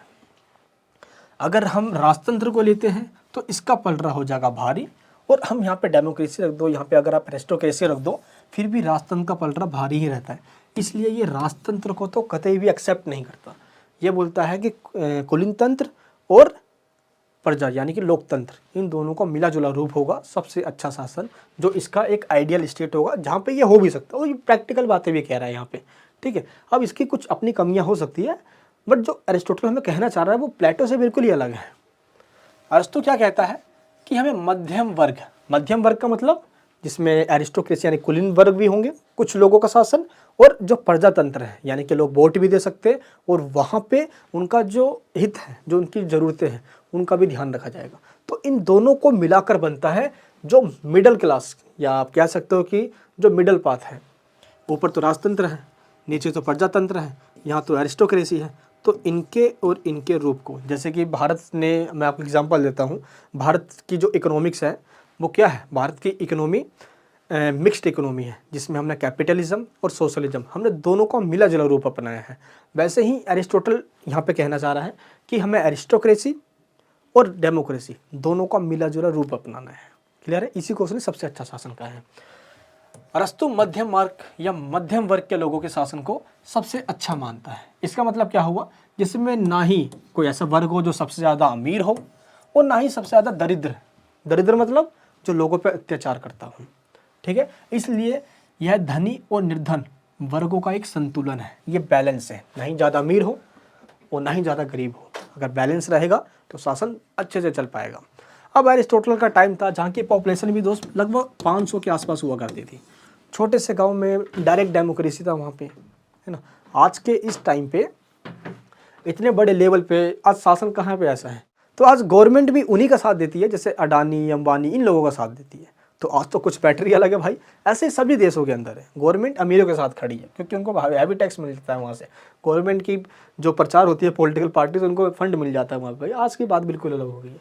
तो अरिस्टोटल यहाँ पे ये कहता है, ऐसा इसलिए है क्योंकि क्रांति होने का डर नहीं रहेगा, और इसमें एक्सप्लॉयटेशन भी नहीं होगा, यानी कि शोषण भी नहीं होगा, और मध्यम वर्ग का शासन सबसे अच्छा शासन बताता है अरिस्टोटल। अब अरिस्टो की इस विचार की आलोचना भी की जाती है। चलिए जानते हैं। अरिस्टोटल की आलोचना सबसे पहले इसलिए की जाती है क्योंकि इसने सिर्फ प्लेटो की नकल की है और कुछ भी नहीं की है। बस ये कह दिया कि बस उससे ये शासन है और शासन का तरीका ये होना चाहिए। जैसे कि उसने भी कैटेगराइज किया था ना, जैसे कि आत्मा के 3 गुण होते हैं, 3 एलिमेंट्स पाए जाते हैं, एक विवेक बनेगा, एक सोल्जर बनेगा, एक वर्कर क्लास बनेगा। तो इसने भी जस्ट 3 कैटेगरीज बता दिया है, उसका सॉल्यूशन नहीं बता पाया, बट एक नकल है पूरी। ये कहा जाता है कई सारे ऐसे फिलोसोफर के द्वारा, प्लेटो की नकल करी है इसने। सेकंड पॉइंट क्या है? संविधानों का इसने वर्गीकरण की बात कही है कि हमने संविधान का वर्गीकरण किया है। बट एरिस्टोटल ने संविधान का वर्गीकरण नहीं किया बॉस, उसने सरकारों का वर्गीकरण, यानी कि क्लासिफिकेशन ऑफ गवर्नमेंट है। लेकिन आप देखोगे तो ये कहा गया है कि एरिस्टोटल ने क्लासिफिकेशन ऑफ कॉन्स्टिट्यूशन किया है।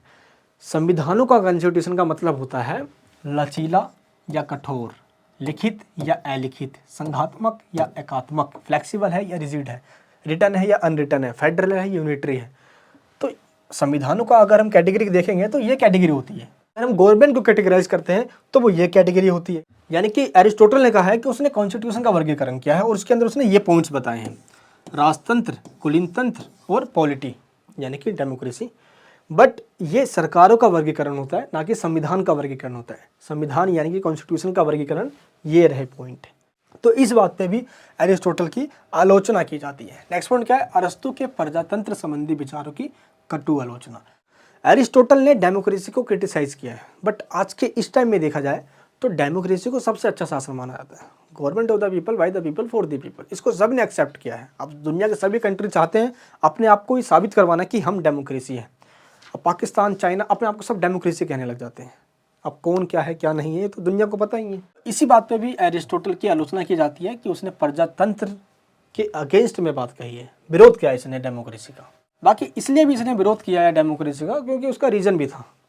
अब उस टाइम पॉलिटिक्स के अंदर कुछ ऐसे लोग बैठे हुए थे जो कानून ज्ञाता नहीं थे, उनको इस चीज़ का नॉलेज नहीं था। एरिस्टोटल इसीलिए एक ऐसा स्टेट चाहता था जहाँ पे क्या हो, एरिस्टोक्रेसी हो और पॉलिटी, डेट मीन्स डेमोक्रेसी, इन दोनों का रूप मिला जुला रूप हो। वो ये बिल्कुल भी नहीं चाहता था कि प्रजातंत्र के आड़ में आकर कुछ ही लोग सिर्फ शासन करें जिनको नॉलेज ही नहीं है। एरिस्टोटल के द्वारा प्रजातंत्र का विरोध किया गया। नेक्स्ट पॉइंट क्या है? अरस्तु राज्य और संविधान में कोई अंतर नहीं मानता।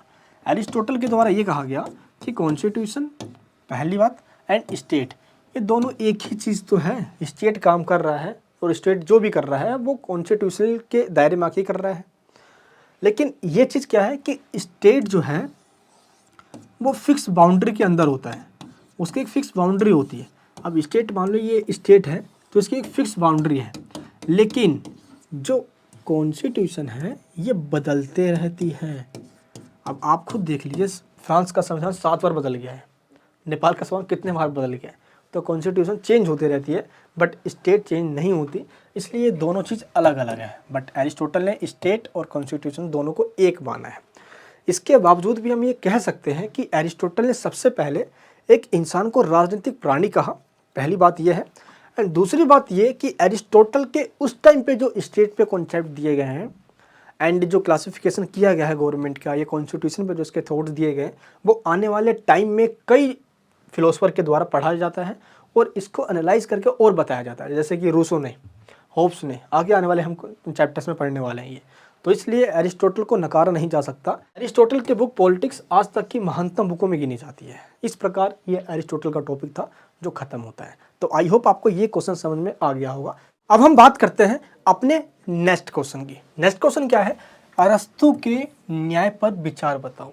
That means Aristotle on justice. आपको ये बताने से पहले ये समझना होगा कि अरस्तु का जो गुरु प्लेटो है इसने क्या अपने विचार दिए हैं, और इसकी वीडियो ऑलरेडी आ चुकी है। अगर आपने देखा होगा तो आपको ये पता होना चाहिए कि प्लेटो क्या कहता है कि एक समाज के अंदर एक व्यक्ति में ये 3 गुण पाए जाते हैं उसकी आत्मा के अंदर। पहला रीजन, दूसरा शौर्य, वीर यानी कि करेजनेस, दैट मीन्स ये सोल्जर बनता है। रीजन वाला बंदा एक किंग बनता है जिसको उसने फिलोसफर किंग कहा है। और सबसे नीचे एपिटाइट, दैट मीन्स वो वर्किंग क्लास में जाता है। वर्किंग क्लास का मतलब जैसे कि पीजेंट्स, फार्मर्स वगैरह एंड आर्टिसियंस वगैरह, वो ये बनता है। तो जस्टिस का मतलब अकॉर्डिंग टू प्लेटो क्या है? एक ऐसा समाज जहाँ पे लोग अपने आत्मा के तीनों गुणों के अकॉर्डिंग, जो उसके अंदर गुण है, जो क्वालिटी है, अगर वो उसके अकॉर्डिंग काम करता है, अगर उसमें रीजन है तो वो फिलोसोफर किंग बने, अगर उसके अंदर क्रेजीनेस है तो वो सोल्जर बने, अगर उसके अंदर एपिटाइट है तो वो वर्किंग क्लास में फार्मर्स बने, जो उसके अंदर क्वालिटीज़ है वो बने। तो इस तरीके से अगर सोसाइटी में लोग अपने क्वालिटीज़ के अकॉर्डिंग काम करते हैं, डेट इज़ कॉल्ड जस्टिस। ये कौन कहता है? ये कहता है प्लेटो। तो प्लेटो के अकॉर्डिंग जस्टिस ये है।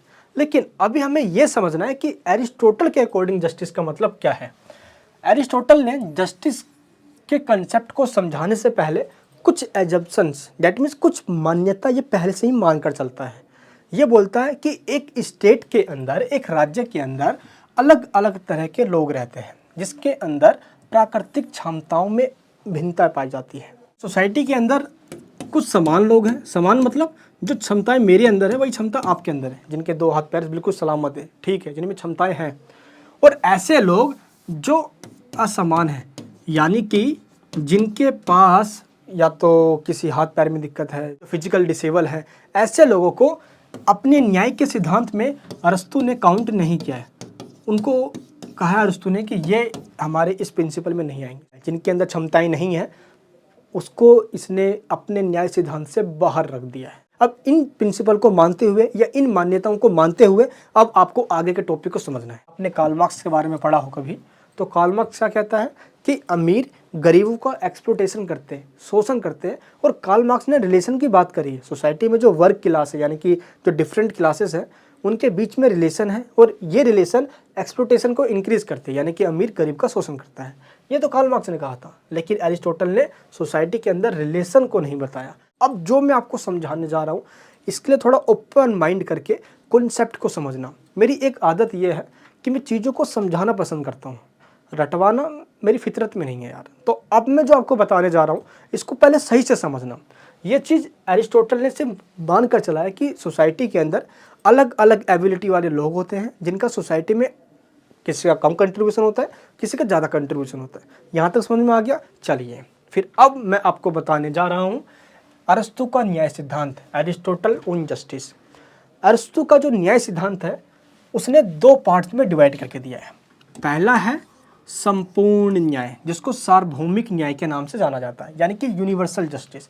अब एक इंसान चाहे कहीं भी रहता हो, सभी के लिए इक्वल जस्टिस, उसको अरिस्टोटल ने कहा है सार्वभौमिक न्याय, सभी के लिए एक जैसा न्याय।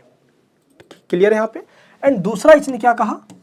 विशिष्ट न्याय, यानी कि एक ऐसा न्याय जो कि आंशिक न्याय के रूप में जाना जाता है। आंशिक न्याय या विशिष्ट न्याय का मतलब क्या होता है? पर्टिकुलर जस्टिस, यानी कि एक व्यक्ति को देखना, एक इंडिविजुअल व्यक्ति को देखना कि उसको जस्टिस मिला है या नहीं मिला है। एक एक इंसान की ये बात करता है, एक एक इंसान की। तो पहले मैं आपको समझाऊं कि इसका मतलब होता है क्या है, तो हम एक एक करके समझते हैं दोनों को। एरिस्टोटल ने जस्टिस को टू पार्ट्स में कैटेगराइज किया है, डिवाइड किया है। पहला है यूनिवर्सल जस्टिस, दूसरा है पर्टिकुलर जस्टिस, जिसको विशिष्ट न्याय या आंशिक न्याय भी कहते हैं, और इसको सार्वभौमिक न्याय या संपूर्ण न्याय या यूनिवर्सल जस्टिस के नाम से भी जाना जाता है। अब मैं आपको पहले ये वाले पॉइंट समझाता हूँ, देन आपको सभी टॉपिक्स इजीली समझ में आ जाएंगे। बस कॉन्सेप्ट को आप समझते जाना। चलिए अब पहले हम बात करते हैं यूनिवर्सल जस्टिस की। इसमें जो सबसे पहला पॉइंट ये है कि यूनिवर्सल जस्टिस क्या होता है? ये समाज केंद्रित होता है। समाज केंद्रित का मतलब क्या हो गया? यानी कि इसके अंदर पूरी सोसाइटी को देखा जाता है, ना कि इंडिविजुअल एक पर्सन को देखा जाता है। तो पहला पॉइंट क्या है? इसमें समाज केंद्रित की बात की जाती है, समाज के सभी लोगों की बात की जाती है। सोसाइटी में चाहे जितने भी लोग रह रहे हैं उन सभी की बात की जाती है। ये सोसाइटी केंद्रित यानी कि समाज केंद्रित है। पहला क्या? कानून का स्वेच्छा से पालन करना व्यक्ति को सद्गुणी बनाता है। अरिस्टोटल ये कहता है कि एक अच्छा इंसान वही होगा जो कानून का अपने मर्जी से पालन कर रहा होगा। अब ये सोसाइटी के द्वारा कानून बनाए गए हों या गवर्नमेंट के द्वारा बनाए गए हों, हमारी यानी कि जनता की रिस्पॉन्सिबिलिटी ये होनी चाहिए कि वो उन कानूनों का पालन करे, उन कानूनों को माने, ना कि वॉयलेंस करे। तो इस तरीके से इसका जो सिद्धांत है वो समानता पर आधारित है, यानी कि सभी लोगों के लिए एक समान कानून होंगे जो समान लोग हैं। अब यहाँ पे अरिस्टोटल कहता है कि मान लो आपको अच्छी ज़िंदगी जीनी है, जिसको वो गुड लाइफ कहता है। अब अच्छी ज़िंदगी जीने के लिए या तो हम कानून का पालन करेंगे, अगर कानून का पालन नहीं करते हैं तो सभी लोग अपनी मनमर्जी चलाएंगे, जिसकी लाठी उसकी भैंस हो जाएगी, कोई दूसरे को मारेगा, कोई दूसरे को मार देगा, है ना। वहाँ पे कोई कानून नहीं होगा तो हम फिर से स्टेट ऑफ नेचर की कंडीशन में आ जाएंगे, यानी कि उस कंडीशन में आ जाएंगे जब ना तो स्टेट था, ना ही जब लॉज या कानून वगैरह हुआ करते थे। तो उस टाइम एक इंसान दूसरे इंसान को यूँ ही मार दिया करता था। कौन देखने वाला है? कोई देखने वाला तो है नहीं। इसलिए उस कंडीशन में क्या हो जाएगा? अन्याय होगा। और इस अन्याय से बचने के लिए ही लोग क्या करते हैं? कानून बनाते हैं और उस कानून को फॉलो भी करते हैं। तो यहाँ पे ये कहता है क्या अरिस्टोटल कि ये जो कानून होंगे, ये कानून सिर्फ वो कानून नहीं है जो एक गवर्नमेंट बनाती है कि भाई लोग इसको पालन करेंगे। कानून दो प्रकार के हैं। वो कौन से दो प्रकार के हैं? देखिए, अरिस्टोटल कहता है कि कानून जो है, यानी जो लॉ हैं, जो लॉज बनाए जाते हैं, या तो वो गवर्नमेंट के द्वारा बनाया गया हो या वो सोसाइटी के द्वारा बनाए गए हो। सोसाइटी कौन से कानून बनाती है भाई? मान लो कोई ट्रेडिशन या कोई भी ऐसी परंपराएं जो बहुत लंबे टाइम से चली आ रही है, वो सोसाइटी ने बनाया है। तो एक इंसान की जिम्मेदारी या रिस्पॉन्सिबिलिटी ये है कि वो सरकार के द्वारा बनाए गए कानूनों या जो समाज के द्वारा जो बनाए गए परंपराएं हैं, उन दोनों को ही फॉलो करे। दैट इज कॉल्ड सार्वभौमिक न्याय, यानी कि यूनिवर्सल जस्टिस। ये आपको समझ में आ गया कॉन्सेप्ट? आई होप आपको ये टॉपिक समझ में आ गया होगा। इस तरीके से हम कह सकते हैं कि यूनिवर्सल जस्टिस का मतलब होता है कि सोसाइटी और गवर्नमेंट के द्वारा जो भी नियम या कानून या परंपराएं बनाए गए हैं, उन सभी को सभी लोगों के द्वारा एक साथ समान तरीके से पालन करना। अगर जो पालन नहीं करता है तो उनको दंड भी दिया जा सकता है। तो ये है यहाँ पे पहला कॉन्सेप्ट यानी कि यूनिवर्सल जस्टिस का। अब हम आ जाते हैं अपने सेकंड वाले कॉन्सेप्ट पे, जिसका नाम है विशिष्ट न्याय यानी कि आंशिक न्याय। पर्टिकुलर जस्टिस कहा जाता है इसको। क्यों? क्योंकि इसके अंदर पर्टिकुलर एक इंसान को देखा जाता है। ये समाज केंद्रित है और ये व्यक्ति केंद्रित है। यानी कि जो विशिष्ट न्याय है वो किस पे आधारित है? यह व्यक्ति पे केंद्रित है। यानी कि इसके अंदर एक इंडिविजुअल पर्सन को देखा जाता है कि इसको जस्टिस मिल रहा है या नहीं मिल रहा। और ये कैसे पता करेंगे भाई कि इसको जस्टिस मिल रहा है या नहीं मिल रहा है? अब यहाँ पे अरिस्टोटल क्या कहता है कि सोसाइटी के अंदर अलग अलग क्षमता वाले लोग पाए जाते हैं। यानी कि नेचुरली कंडीशन में देखा जाए तो नेचर ने ही लोगों को अलग अलग एबिलिटी दी है और उसी एबिलिटी के अकॉर्डिंग लोग सोसाइटी में अपना कंट्रीब्यूशन देते हैं। तो अब यहाँ पे ये कहता है अरिस्टोटल कि सोसाइटी में कुछ लोग एक समान कंट्रीब्यूशन दे रहे हैं और कुछ लोग कंट्रीब्यूशन नहीं दे रहे हैं। अब ये डिसाइड कैसे होगा कंट्रीब्यूशन कौन कितना दे रहा है और उसी कंट्रीब्यूशन के अकॉर्डिंग उसको मिलना चाहिए। दैट मीन्स ये जस्टिस है। अब देखिए यहाँ पे अरिस्टोटल क्या कहता है। अगर कोई इक्वल कंट्रीब्यूशन दे रहा है और उसको उसके कंट्रीब्यूशन के अकॉर्डिंग उसको रिटर्न मिल रहा है, that is called particular justice. ये कहता है यहाँ पे अरिस्टोटल। चलिए अब आपको मैं समझाता हूँ। अरिस्टोटल क्या कहता है कि संसाधन और सम्मान ये दोनों देखकर ही मिलना चाहिए। क्या देखकर मिलना चाहिए? योगदान देखकर मिलना चाहिए। जिसका समाज के अंदर योगदान पॉजिटिव है, यानी कि जिसने सोशल वेलफेयर के लिए काम किया है, जिसने लोगों के बहुत कल्याण के लिए काम किया है, जिसने सोसाइटी में कुछ ऐसा किया है जिससे कि उसका जो योगदान है वो सकारात्मक देखा जाता है, तो उसको राज्य क्या करेगा? पुरस्कार देगा। अब जिसने कुछ ऐसा काम किया है जो कि नेगेटिव है, चोरी कर दी, हत्या कर दिया, मर्डर कर दिया, तो इसकी कंडीशन में ऐसा तो है नहीं भाई इसको भी अवार्ड मिल जाएगा, इसको तो पनिशमेंट दिया जाएगा। यानी कि आपका जो कंट्रीब्यूशन है वो डिसाइड करता है कि आपको क्या मिलेगा। अगर पॉजिटिव है तो अवार्ड दिया जाएगा, नेगेटिव है तो दंड दिया जाएगा। अगर आपके कंट्रीब्यूशन के अकॉर्डिंग आपको रिसोर्सेज और रिस्पेक्ट सोसाइटी से मिल रही है, दैट मीन स्टेट से मिल रही है, तो वही है जस्टिस। ये कहता है अरिस्टोटल। विशिष्ट न्याय यानी कि जो पर्टिकुलर जस्टिस है वो ये देखता है कि एक एक व्यक्ति को न्याय मिल रहा है या नहीं मिल रहा है। अब एक एक व्यक्ति को न्याय कैसे मिलेगा? जब उसके कंट्रीब्यूशन के अकॉर्डिंग स्टेट उसको रिसोर्सेज देगा। क्या देगा? संसाधन देगा, संपत्ति देगा, स्टेट के द्वारा ही उसको डिस्ट्रीब्यूट किया जाएगा। तो इस प्रकार जो जस्टिस है अरिस्टोटल ने उसको दो पार्ट्स में डिवाइड किया।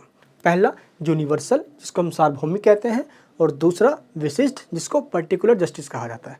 अब अरिस्टोटल क्या करता है कि ये जो पर्टिकुलर जस्टिस है इस तरफ वाला, इसको इसने और टू पार्ट्स में डिवाइड कर दिया। अब वो दो पार्ट्स कौन कौन से हैं? पहला है डिस्ट्रीब्यूटिव जस्टिस यानी कि वितरणात्मक न्याय और दूसरा है दंडात्मक जस्टिस यानी कि रिट्रीब्यूटिव जस्टिस। इसको विशिष्ट न्याय को इसने दो पार्ट्स में डिवाइड कर दिया। अब चलिए पहले हम ये समझते हैं कि इन दोनों का मतलब यहाँ पे क्या है। तो दो प्रकार से उसने पहले ही बता दिए, अब इसने पर्टिकुलर जस्टिस के दो टाइप्स और बता दिए। अब देखते हैं एक एक करके इनका मतलब क्या होता है। देखिए वितरणात्मक का मतलब क्या हुआ? यानी कि बंटवारा, वितरण करना, सोसाइटी में बांटना। क्या बांटना? सम्मान। समाज के अंदर न्याय तभी होगा जब हम वितरण करेंगे। क्या वितरण करेंगे? सोसाइटी के अंदर लोगों की कंट्रीब्यूशन के अकॉर्डिंग रिस्पेक्ट देंगे। संपत्ति यानी कि प्रॉपर्टी, ये सारे काम कौन कर रहा है? ये स्टेट करेगा। नेक्स्ट संसाधन यानी कि रिसोर्सेज, उत्तरदायित्व यानी कि रिस्पॉन्सिबिलिटी। अगर ये सभी आपको मिलेगा तो आपको ये एहसास होगा, हाँ भाई मेरा सोसाइटी में यहाँ पे कंट्रीब्यूशन है, तभी तो मुझको ये सब स्टेट दे रहा है, अदरवाइज मुझे क्यों मिलेगा ये सभी चीज़ें। तो कंट्रीब्यूशन के अकॉर्डिंग अगर आपको रिस्पेक्ट, संपत्ति, संसाधन, उत्तरदायित्व स्टेट देता है, दैट इज कॉल्ड जस्टिस। तो यहाँ पे आता है वितरणात्मक न्याय। क्लियर है यहाँ पे? लेकिन यहाँ पे कुछ लोग ये कंफ्यूज हो जाते हैं सोच के कि आखिर ये वितरण होगा कैसे, इसका आधार क्या होगा, अरिस्टोटल कैसे बांटेगा। तो ये कैसे बांटेगा अरिस्टोटल, इसके लिए अरिस्टो यहाँ पे क्या बताता है कि हम पहले योगदान को देखेंगे। और योगदान कौन देखेगा? ये योगदान राज्य पहचान करेगा कि सोसाइटी में किसका कितना योगदान है। अगर जिसका योगदान ज़्यादा है उसको ज़्यादा मिलेगा, जिसका योगदान कम है उसको कम मिलेगा। अब कम का मतलब मान लो कि किसी ने पॉजिटिव कंट्रीब्यूशन दिया तो उसको पॉजिटिव तरीके से अवार्ड दिया जाएगा, और जिसने नेगेटिव कंट्रीब्यूशन दिया है तो उसको दंड भी दिया जा सकता है। नेगेटिव में वही गलत काम, चाहे चोरी, हत्या, रेप या अलग अलग तरीके से ऐसे काम करते हैं जो असामाजिक है, जो अनसोशलिस्ट है, तो उस कंडीशन में स्टेट के द्वारा उसको पनिशमेंट दिया जा सकता है। इसके बाद अगर देखा जाए, एरिस्टोटल ने कंट्रीब्यूशन को वेस्ट माना है। अगर आपका कंट्रीब्यूशन ज़्यादा है तो आपको ज़्यादा मिलना चाहिए, लेकिन आज बिल्कुल ही अलग है। आज के टाइम में क्या है, जो लोग ज़्यादा पैसा कमा रहे होते हैं, सरकार उन पर हैवी टैक्स लगाती है और उनसे हैवी टैक्स लेकर जिनका सोसाइटी में कंट्रीब्यूशन कम माना जाता है या आप बैकवर्ड कह सकते हो, इनसे टैक्स के रूप में पैसा लेकर सरकार क्या करती है, ऐसे लोगों को रिजर्वेशन यानी कि आरक्षण दे देती है। तो आज का जो स्टेट है इसको सोशल वेलफेयर स्टेट के नाम से जाना जाता है। बट उस टाइम देखा जाए तो एरिस्टोटल ने क्या कहा, कंट्रीब्यूशन देखा जाए। बट आज क्या है, जिसका कंट्रीब्यूशन कम भी हो लेकिन हम समानता बरकरार रखने के लिए इक्वलिटी को देखते हुए हम क्या करते हैं, आज रिजर्वेशन देते हैं, जिसको अलग अलग देशों के अंदर अफर्मेटिव एक्शन के नाम से जाना जाता है। अब ये हो गया हमारा वितरणात्मक न्याय। अब जो इसका दूसरा प्रकार है वो क्या है, दंडात्मक यानी कि रिट्रीब्यूटिव जस्टिस। अब ये जस्टिस किस लिए है, ये जस्टिस उन लोगों के लिए है जो सोसाइटी के अंदर गलत काम कर देते हैं। अब भाई, अब अच्छे लोग भी हैं तो बुरे लोग भी तो हैं, अब उनको दंड कैसे देंगे, तो इसने अलग से दंड का भी प्रावधान किया है, जो कि प्लेटो ने नहीं किया था। ये चीज़ आपको ध्यान रखना है। अब क्या हुआ, दंडात्मक न्याय का मतलब, अब इसने ये कहा कि सोसाइटी के अंदर अलग अलग तरीके के लोग होते हैं जो सोसाइटी में गलत काम कर देते हैं। अब इसने दंड देने के लिए भी इसने दो प्रकार बता दिए। पहला ऐच्छिक यानी कि वॉलेंट्री, दूसरा अनैच्छिक दैट मीन्स इनवॉलेंट्री। अब ऐच्छिक का मतलब क्या होता है, ऐसी गलतियाँ जो इंसान कर ही देता है, अपनी मर्जी से कर देता है वो। देखो, मान लो कि आपको दिक्कत है और आप ऐसे इंसान पे जाते हो कि भाई आपको पैसे की दिक्कत है, तो आप गए इस इंसान पे, आपने कहा भाई देख मेरे को 500 रुपये दे दे यार, मुझे बहुत दिक्कत है। या आपने 5000 रुपये कहा, भाई मुझे 5000 रुपये दे दे यार, बस 1 महीने, 2, 3, 4 महीने के लिए। इसने कहा दे तो दूंगा बट ब्याज लूँगा भाई तुम्हें, मैं तो इंटरेस्ट कमाने के लिए बैठा हूँ, यहाँ पे साहूकार है ये। अब इसने कहा चल ठीक है भाई, इसने कहा 5% इंटरेस्ट पे दूंगा मैं। अब ऐसा होता है कि नॉर्मली हम ब्याज पे पैसा लेने जाते हैं, तो ये इंसान अपनी मर्जी से ब्याज पे पैसा लेने के लिए गया, बट ना ही इसने इंटरेस्ट दिया उसको वापस, ना उसके पैसे दिए, खा गया, हड़प गया। तो ऐसी गलतियां जो लोग अपनी मर्जी से करते हैं और ऐसे नियमों का उल्लंघन कर देते हैं, तो ऐसे लोगों को भी दंड मिलना चाहिए, पहली। दूसरी क्या है, अनैच्छिक इनवॉलेंट्री, ऐसी गलतियां जो लोग ज़बरदस्ती कर रहे हैं, भाई अब उनको करना ही है बस, मतलब समझ लो कि उनके अंदर एक इंटरनल फोर्स उनसे करवा रही है, वो भी ज़बरदस्ती। चोरी, डकैती, मर्डर, क्राइम, बड़े बड़े क्राइम हो गए, तो ऐसे लोगों को भी दंड दिया जाएगा। तो सोसाइटी के अंदर दंडात्मक जो जस्टिस है, इसका मतलब क्या हुआ कि जो दो प्रकार के अन्याय है सोसाइटी में, जो गलत काम हो रहे हैं, एक ऐच्छिक जिसमें ब्याज वगैरह या इंटरेस्ट वगैरह छोटे मोटे जो अपराध कर देते लोग उनके लिए दंड देना, एंड अनैच्छिक में जो बड़े बड़े लोग अपराध कर देते, बड़े बड़े क्राइम, मर्डर तक, ऐसे लोगों के द्वारा जो बड़े बड़े क्राइम किए गए हैं तो उनको भी राज्य दंड देगा, ये बात कहता है एरिस्टोटल। तो इस तरीके से दंडात्मक के भी यहाँ पे ऐच्छिक और अनैच्छिक दो प्रकार होते हैं। तो एरिस्टोटल के द्वारा जो जस्टिस के प्रिंसिपल दिए हैं वो टोटल कितने प्रकार के हो गए, टोटल 6 प्रकार के हो गए। 6 प्रकार के कैसे हो गए, चलिए आपको बताता हूँ। सबसे पहले इसने कहा कि जस्टिस 2 प्रकार के हैं, जिसमें यूनिवर्सल जस्टिस और पर्टिकुलर जस्टिस, सार्वभौमिक न्याय और विशिष्ट न्याय, यहाँ पे 2 प्रकार के हो गए। इसके बाद इसने क्या कहा कि जो विशिष्ट न्याय है उसके भी 2 प्रकार हैं, यानी कि वितरणात्मक न्याय और दंडात्मक न्याय, दैट मीन्स डिस्ट्रीब्यूटिव जस्टिस और रिट्रीब्यूटिव जस्टिस। और इसने दंडात्मक न्याय के भी 2 प्रकार बताए, यानी कि 4 प्रकार ये हो गए।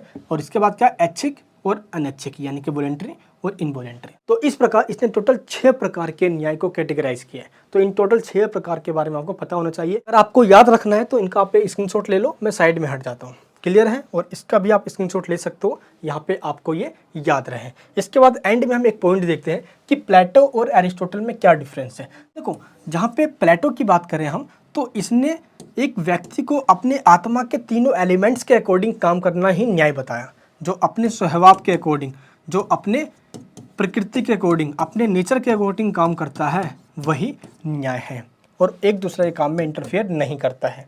तो इसको जस्टिस कहा प्लेटो ने। लेकिन एरिस्टोटल क्या कहता है कि सोसाइटी में जिसका जितना ज़्यादा कंट्रीब्यूशन है या जिसका पॉजिटिव कंट्रीब्यूशन है उसको अवार्ड्स मिलना चाहिए, और जिसका नेगेटिव कंट्रीब्यूशन है उसको पनिशमेंट मिलना चाहिए। व्यक्ति को अपने योगदान के ही अकॉर्डिंग उसको रिटर्न मिलना चाहिए। अगर उसने पॉजिटिव किया है तो उसको अवार्ड्स मिले, पुरस्कार मिले, राज्य उसको रिसोर्सेज दे, धन संपत्ति दे, है ना, सम्मान दे, उत्तरदायित्व दे, ये रिस्पॉन्सिबिलिटी ये सब दे। अगर उसने नेगेटिव कार्य किया है, कोई मर्डर रेप कर दिया है, कोई बड़ा कांड कर दिया है कोई, तो उसको पनिशमेंट दे। यही जस्टिस है एरिस्टोटल के अकॉर्डिंग। आई होप आपको अब ये समझ में आ गया होगा कि एरिस्टोटल के अकॉर्डिंग जस्टिस का कॉन्सेप्ट क्या है। चलिए अब हम बात करते हैं अपने नेक्स्ट क्वेश्चन की। नेक्स्ट क्वेश्चन क्या कहता है कि नागरिकता पर एरिस्टोटल के क्या व्यूज हैं। तो एरिस्टोटल ऑन सिटीजनशिप, ये हमारा लास्ट टॉपिक है, एरिस्टोटल फिनिश हो जाएगा। देखिए अरस्तु ने अपनी जो विचार है ये अपनी बुक पॉलिटिक्स के अंदर दिया है, और ये अब आपको पता होना चाहिए। तो अरस्तु क्या कहता है कि राज्य सभी लोगों का एक समुदाय है और उसी से मिलकर राज्य बना हुआ है। अब ये हमें समझाएगा कि नागरिक कहते किसे हैं। आज के इस टाइम पे नागरिक किसे कहते हैं? हम लंबे टाइम से उसी स्टेट में रह रहे हों, या हमारा वर्थ यानी हमारा जन्म ही वहाँ पे हुआ हो, हमारे माता पिता का जन्म हुआ हो वहाँ पे, तो सिंपली हम उस स्टेट के नागरिक बन जाते हैं। या ऐसे ही दो चार और भी क्राइटेरिया है एक स्टेट के नागरिक बनने के लिए। लेकिन जो एरिस्टोटल है इसके जो व्यूज़ हैं नागरिकता के ऊपर, ये आपको अच्छे से समझना है पहले। जैसे अब तक मैं आपको पूरा कॉन्सेप्ट समझाता आ रहा हूँ, सेम इसी तरीके से आपको मैं ये भी कॉन्सेप्ट समझाता हूँ। देखिए एरिस्टोटल ने जो भी अपने व्यूज़ दिए हैं कि यूनानी नगर राज्य, जिसको वो सिटी स्टेट कहता है, एथेंस वगैरह या यूनान की परिस्थितियों के अकॉर्डिंग दिया है। ये आज आधुनिक स्टेट या आज इस प्रेजेंट टाइम में एप्लीकेबल नहीं हो सकता।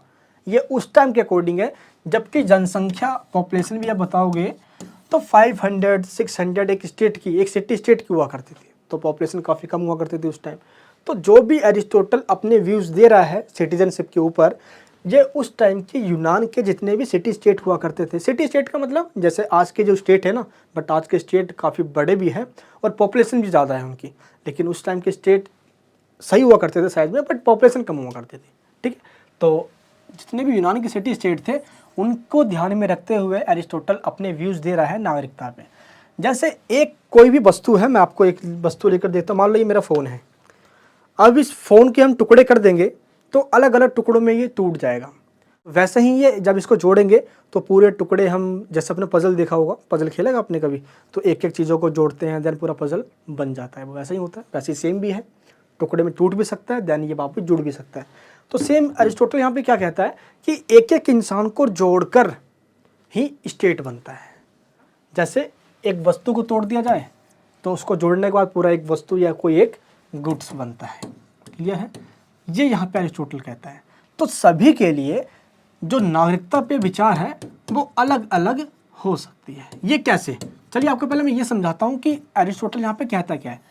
एरिस्टोटल कहता है कि मान लो कि जो लोकतंत्र में नागरिक है एक स्टेट का या एक देश का, क्या पता राजतंत्र में उसको वहाँ की नागरिकता ना मिले, सैनिक तंत्र में वहाँ की नागरिकता ना मिले, डिक्टेटरशिप में वहाँ की नागरिकता ना मिले, मोनार्की यानी कि अलग अलग सिस्टम में देखा जाए तो वहाँ की नागरिकता ना भी मिल सकती है। जो अलग अलग विचार के जो लोग होते हैं, अलग अलग सिस्टम में नागरिकता का जो क्राइटेरिया है ये भी अलग अलग होता है। एरिस्टोटल यहाँ पे ये कहता है जो कहीं का निवासी है जरूरी नहीं है कि वो निवासी होने के नाते उसको वहाँ की नागरिकता भी मिले, क्योंकि निवासी कोई विदेशी आकर भी या कोई स्लेव आकर भी कहीं पे आकर रह सकता है, तो उनको विदेशी को तो नागरिकता नहीं मिल जाती भाई।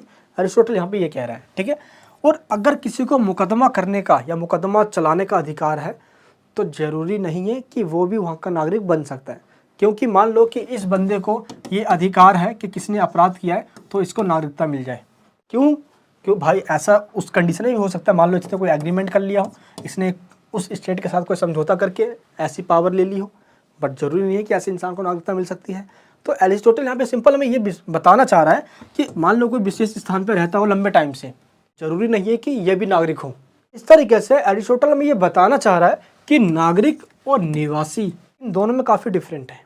तो नागरिकता और निवासी दोनों में डिफरेंस बताने वाला एरिस्टोटल ऐसा पहला फिलोसफर हुआ। तो हम ये जानते हैं एरिस्टोटल जो भी अपने थॉट्स दे रहा है ये यूनान के सिटी स्टेट के अकॉर्डिंग दे रहा है, ये आज के अकॉर्डिंग बिल्कुल भी नहीं है। और आज से इसको छोड़कर मत देखना वरना दिमाग पागल हो जाएगा आपका। देखिए एरिस्टोटल क्या कहता है। एरिस्टोटल सबसे पहले ये बताता कि कौन नागरिक नहीं हो सकते। अब देखना क्या कहता है ये। सबसे पहले कि आप किसी जगह पे लंबे टाइम से रह रहे हो तो ज़रूरी नहीं है कि आप वहाँ पे नागरिक हो जाओगे।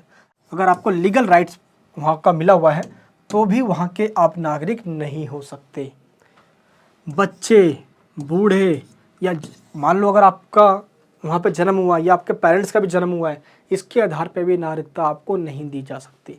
बच्चों को नागरिकता नहीं दिया, बड़े को नागरिकता नहीं दिया, बूढ़े को नागरिकता नहीं दिया, विदेशियों को नागरिकता नहीं दिया, कोई वहाँ का निवासी है उनको भी नागरिकता नहीं दिया, जो दास स्लेव होते उनको भी नागरिकता नहीं। सबसे बड़ी बात है, इसने कहा कि महिलाओं को भी नागरिकता नहीं देंगे। महिलाओं के अंदर वो क्वालिटीज़ नहीं होती है जो वो शासन कर सकते हैं। अब एरिस्टोटल यहाँ पे क्या कहता है, इसको समझिए। जन्म स्थान, निवास और कानूनी अधिकार के आधार पर आज के टाइम पे लोगों को नागरिकता मिल जाती है। जिसका जन्म वहाँ पे हुआ हो या वहाँ पे लंबे टाइम से वहाँ पे वो निवासी हो या उसको वहाँ की कानूनी अधिकार मिली हो, तो वहाँ का वो नागरिक कहलाता है। बट एरिस्टोटल ने इसको गलत कहा है। एरिस्टोटल क्या कहता है यहाँ पे, सही से समझना। नागरिक कौन है? According to Aristotle, that means अरस्तु, नागरिक वह व्यक्ति है जो कानून बनाता है। अब आपको समझ में आया? कानूनी अधिकार मिल जाने से कोई नागरिक नहीं बन जाता। नागरिक वही होगा जो कानून खुद बनाएगा, जो कानून बनाता है। उसके अंदर ऐसी क्वालिटीज़ होनी चाहिए। एक इंसान जो टैलेंटेड हो, उसमें वो सारी क्वालिटीज़ हो, उनके अंदर सारी गुण हो, सद्गुण सारी भरी हो, भरपूर तरीके से नॉलेज हो, वही इंसान कानून बना सकता है। यानी कि जिसके पास एक्सपीरियंस हो, जिसको कानून बनाना आना चाहिए और न्याय प्रशासन में पार्टिसिपेट वो कर सकता हो। यानी कि न्याय प्रशासन में भी वो पार्टिसिपेट कर सकता हो। ऐसे ही लोगों को एरिस्टोटल ने नागरिक माना है। इस डेफिनेशन का मतलब क्या हुआ? यानी कि जो पॉलिटिक्स में पार्टिसिपेट कर सकते हैं और पॉलिटिक्स में पार्टिसिपेट करने की क्वालिटीज़ अपने अंदर रखते हैं। अब ये क्वालिटीज़ क्या है?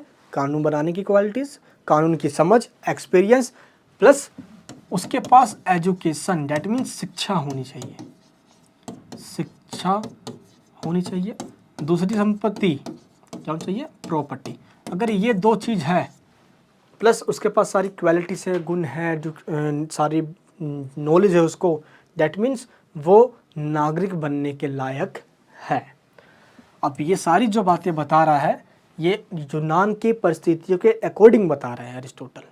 क्यों? क्योंकि वहाँ की जनसंख्या बहुत कम थी, 500 के आसपास, 600 के आसपास वहाँ की जनसंख्या थी, और एक ही जगह पे लोग इकट्ठे होकर हाथ खड़ा कर कर अपना शासन खुद ही चला लिया करते थे, कानून खुद बना लिया करते थे।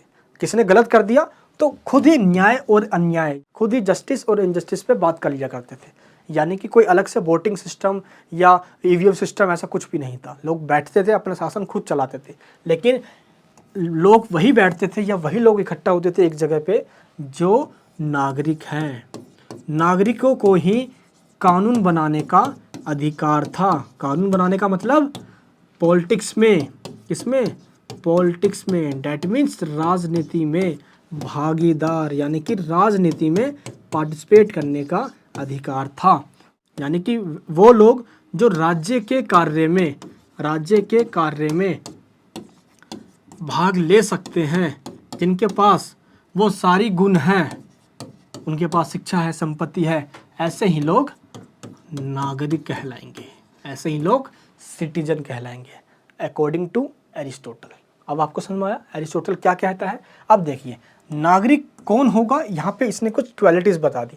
उसके अंदर वो सारी गुण होनी चाहिए, जैसे वो हमेशा बिल्कुल निष्पक्ष तरीके से काम करता हो, वो ईमानदार रहता हो, डेट मीन्स वो जस्टिस के रास्ते पे चलता हो, या वो एजुकेटेड हो और उसके पास प्रॉपर्टी हो। ये सारी चीज़ें उसके अंदर होनी चाहिए, तभी वो एक नागरिक बन सकता है। जैसे अब मान लो कि आप एक नदी है, ये मान लो एक नदी है, ठीक है, एक रिवर है, जो भी आप एग्जांपल ले लो। अब आपको यहाँ से पार होकर आपको यहाँ पे जाना है, और ये बहुत गहरी है भाई, कैसे जाओगे पार होके? आप एक ऐसे बंदे को ढूंढोगे जिसको नाव चलाना जानता हो, एक नाविक हो, तो यही आपको यहाँ से यहाँ तक पार लगा सकता है, आपकी समस्या, आपकी प्रॉब्लम को सॉल्व कर सकता है यहाँ से यहाँ तक पहुँचने की। ऐसे इंसान जिनको एक्सपीरियंस है, जो एजुकेटेड हैं, बट इसमें महिला नहीं है, ओनली पुरुष, ओनली मेल, ऐसे लोगों को ही पॉलिटिक्स में या स्टेट या कानून बनाने का अधिकार होगा, और यही लोग सिटीजन कहलाएंगे। नागरिक कहलाएंगे। इनको ही नागरिकता मिलेगी, अदरवाइज किसी को भी नहीं मिलेगी। कोई भी नागरिक नहीं है, सिर्फ ऐसे लोगों को छोड़कर जिनको एक्सपीरियंस है या जो पॉलिटिक्स या स्टेट में पार्टिसिपेट कर सकते हैं।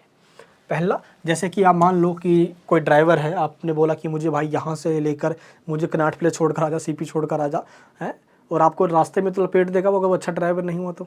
दिल्ली की सड़कों पे तो भीड़ जाम जानते ही हो आप, इतने जैम में आपको कब उड़ा ले जाएगा कोई पता भी नहीं चलेगा। इसलिए अगर ड्राइवर अच्छा है तभी तो आपकी मंजिल तक पहुंचा पाएगा। ऐसे ही अगर कानून का ज्ञाता है, उसके अंदर वो सारी क्वालिटीज़ हैं जो अच्छा कानून बना सकता है, तभी तो वो आपकी सभी समस्याओं को सोल्व कर पाएगा। क्योंकि उस टाइम अगर देखिए तो अरिस्टो और प्लेटो ने क्या कहा था कि उस टाइम काफ़ी लोग करप्टेड हो चुके थे और उनको कानून का ज्ञान नहीं था, फिर भी वो कानून बना रहे थे। तो इसी से प्रभावित होकर अरिस्टोटल ने भी वही किया जो प्लेटो ने किया। प्लेटो ने भी कहा था कि वो फिलोसफर किंग है, उसको सत्ता दे दो क्योंकि उसको सारी जानकारी है। वैसे ही अरिस्टोटल भी कह रहा है यहाँ पे, जिसके पास पॉलिटिकल एक्सपीरियंस है, जिसके पास नॉलेज है, जो गुणवान है, उसी को पॉलिटिक्स में पार्टिसिपेट करने का अधिकार होगा और वही राज्य का नागरिक कहलाएगा। अदरवाइज और किसी को भी नागरिकता नहीं मिलेगी। तो राज्य को चलाने के लिए एक एक्सपीरियंस आदमी चाहिए और ऐसे ही एक्सपीरियंस वाले राज्य को चला सकते हैं। तो ये कहा है यहाँ पे। तो नागरिकता का जो कॉन्सेप्ट है वो सीमित कॉन्सेप्ट है, यानी कि लिमिटेड लोगों को इसने नागरिकता दी है, इसीलिए इसकी कुछ आलोचना भी की जाती है। जैसे इसने बच्चों को नागरिकता ही नहीं दी, बड़े में जिनको एक्सपीरियंस नहीं है उनको भी नागरिकता नहीं दी। सबसे बड़ी बात, इसने महिलाओं को भी नागरिकता नहीं दी। इसने कहा कि महिलाओं के अंदर वो क्वालिटीज़ नहीं है जो ये शासन कर सकते हैं, इनके अंदर बुद्धि नहीं है, मंद बुद्धि, ना जाने कितने सारे बातें इसने महिलाओं के लिए ऐसा कह दिया जो कि आज के इस टाइम में बिल्कुल भी लागू नहीं होता। इस तरीके से महिलाओं को भी उसने नागरिकता नहीं दी, ये कहते हुए कि इनके पास वो क्वालिटीज़ नहीं है कि ये कानून बना सकते हैं, इनके पास एक्सपीरियंस नहीं है। अब चाहे इनके पास एजुकेशन आ भी जाए, प्रॉपर्टी आ भी जाए, फिर भी नागरिकता नहीं देंगे। तो इसने महिलाओं को, दास को और विदेशियों को नागरिकता से अलग रखा, नागरिकता इनको नहीं देंगे। तो चलिए अब देखते हैं कि किस आधार पर इसकी आलोचना की जाती है। सबसे पहले, आधुनिक प्रजातंत्र पर लागू नहीं होता। आज के डेमोक्रेसी में सभी लोगों को एक समान नागरिकता मिलती है। ये सब नहीं देखा जाता उस पर एक्सपीरियंस है या नहीं है, पॉलिटिकल पार्टिसिपेट कर सकता है नहीं कर सकता, कानून बना सकता है नहीं बना सकता। हाँ, ये बात सही है कि आप अपने अंदर ये छवि डेवलप कर सकते हो, ठीक है। तो इस आधार पर इसकी आलोचना की जाती है। नेक्स्ट पॉइंट क्या है, सैद्धांतिक अंतर विरोध है इसके अंदर, यानी कि थियोरेटिकल कॉन्ट्राडिक्शन है। ऐसा क्यों? देखो, एरिस्टोटल कहता है कि हमें सार्वजनिक हित, यानी कि जितने भी लोग हैं सभी का भला करना है, लेकिन उन सभी लोगों का भला तभी होगा जब सभी लोगों का पार्टिसिपेशन पॉलिटिक्स में हो। आज पॉलिटिक्स के अंदर हम राजनेताओं को खुद चुनते हैं, हम वोटिंग करते हैं, जो सही है हम उनको वोट देते हैं, वो चुन कर आते हैं। डैट मीन्स वो हम ही हैं जिसको हमने चुना है, क्योंकि हमारी सहमति से वो बनकर आया है। अब वो जो भी काम करेगा वो हमारी भलाई के लिए करेगा। लेकिन एरिस्टोटल ने आधे से ज़्यादा पॉपुलेशन को तो हटा ही दिया, पॉलिटिक्स में पार्टिसिपेट करने ही नहीं दिया। तो ऐसे वो कैसे कह सकता है कि सार्वजनिक हित का जो कॉन्सेप्ट है, सार्वजनिक का मतलब जो पब्लिक वेलफेयर का कॉन्सेप्ट है वो पूरा हो सकता है? कि उसमें सारे लोग पार्टिसिपेट तो कर ही नहीं रहे, लोगों की नीड्स पता कैसे चलेगी? ऐसे तो प्रॉब्लम सॉल्व हो ही नहीं पाएगी।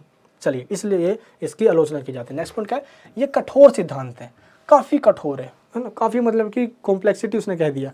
क्या कहा उसने, ये देखिए, उसने कहा कि मान लो इसने फीमेल का तो भाई हटा ही दिया, नागरिकता देंगे नहीं देंगे, बट इसने मेल को दे दिया नागरिकता, उसमें भी वो मेल, वो पुरुष जिनके पास एक्सपीरियंस है। इसके बाद इसने ये कहा कि अगर बाई चांस मान लो ऐसे पुरुष जिनके पास एक्सपीरियंस या प्रॉपर्टी एजुकेशन नहीं है, वो आगे चल के कुछ समय बाद ले भी लेते हैं, तो भी उनको नागरिकता का अधिकार नहीं दिया जाएगा। आगे चल के मान लो उसने संपत्ति इकट्ठी कर ली या उसके पास एजुकेशन आ गया, नहीं, एक बार मिल गया सो मिल गया, अब दोबारा नहीं मिलेगा, ठीक है। यह है कठोर सिद्धांत की वजह से इसकी आलोचना की जाती है। नेक्स्ट पॉइंट क्या है, संकुचित परिभाषा, यानी कि इसकी नैरो डेफिनेशन है। ऐसा क्यों? देखो, उसने क्या कहा अरिस्टोटल ने कि जो पॉलिटिक्स में या स्टेट की एक्टिविटीज़ में जो पार्टिसिपेट कर सकता है उसी को सिटीजनशिप, उसी को नागरिकता मिलेगी। लेकिन सोचो जरा, राजतंत्र में तो सिर्फ एक ही राजा होता है, यहाँ पे स्टेट के अंदर तो एक ही बंदा पूरा शासन चला रहा होता है, तो क्या एक ही इंसान को नागरिकता मिलेगी? कुलीन तंत्र में सिर्फ कुछ ही लोग शासन चला रहे होते हैं, एरिस्टोक्रेसी के अंदर क्या सिर्फ कुछ ही लोगों को नागरिकता मिलेगी? तो ऐसे में इन दोनों के अंदर तो और बुरा रूप आ जाएगा भाई। तो इसलिए एरिस्टोटल को क्रिटिसाइज किया जाता है।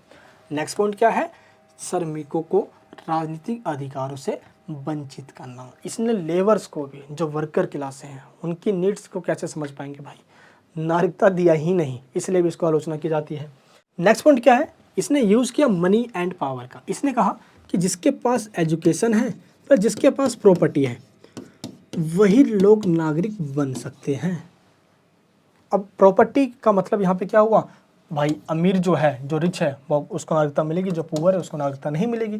जिसके पास प्रॉपर्टी नहीं है उसको सिटीजनशिप नहीं मिलने वाली, इसलिए इसको क्रिटिसाइज किया जाता है। राज्य की एकता व स्थिरता को भाव, दैट मीन्स जो राज्य की स्टेबिलिटी है उस पर खतरा हो जाएगा, कभी भी क्रांति हो सकती है, क्योंकि अमीरों को ही, रिच लोगों को ही प्रॉपर्टी की वजह से उनको सिटीजनशिप मिल जाएगी।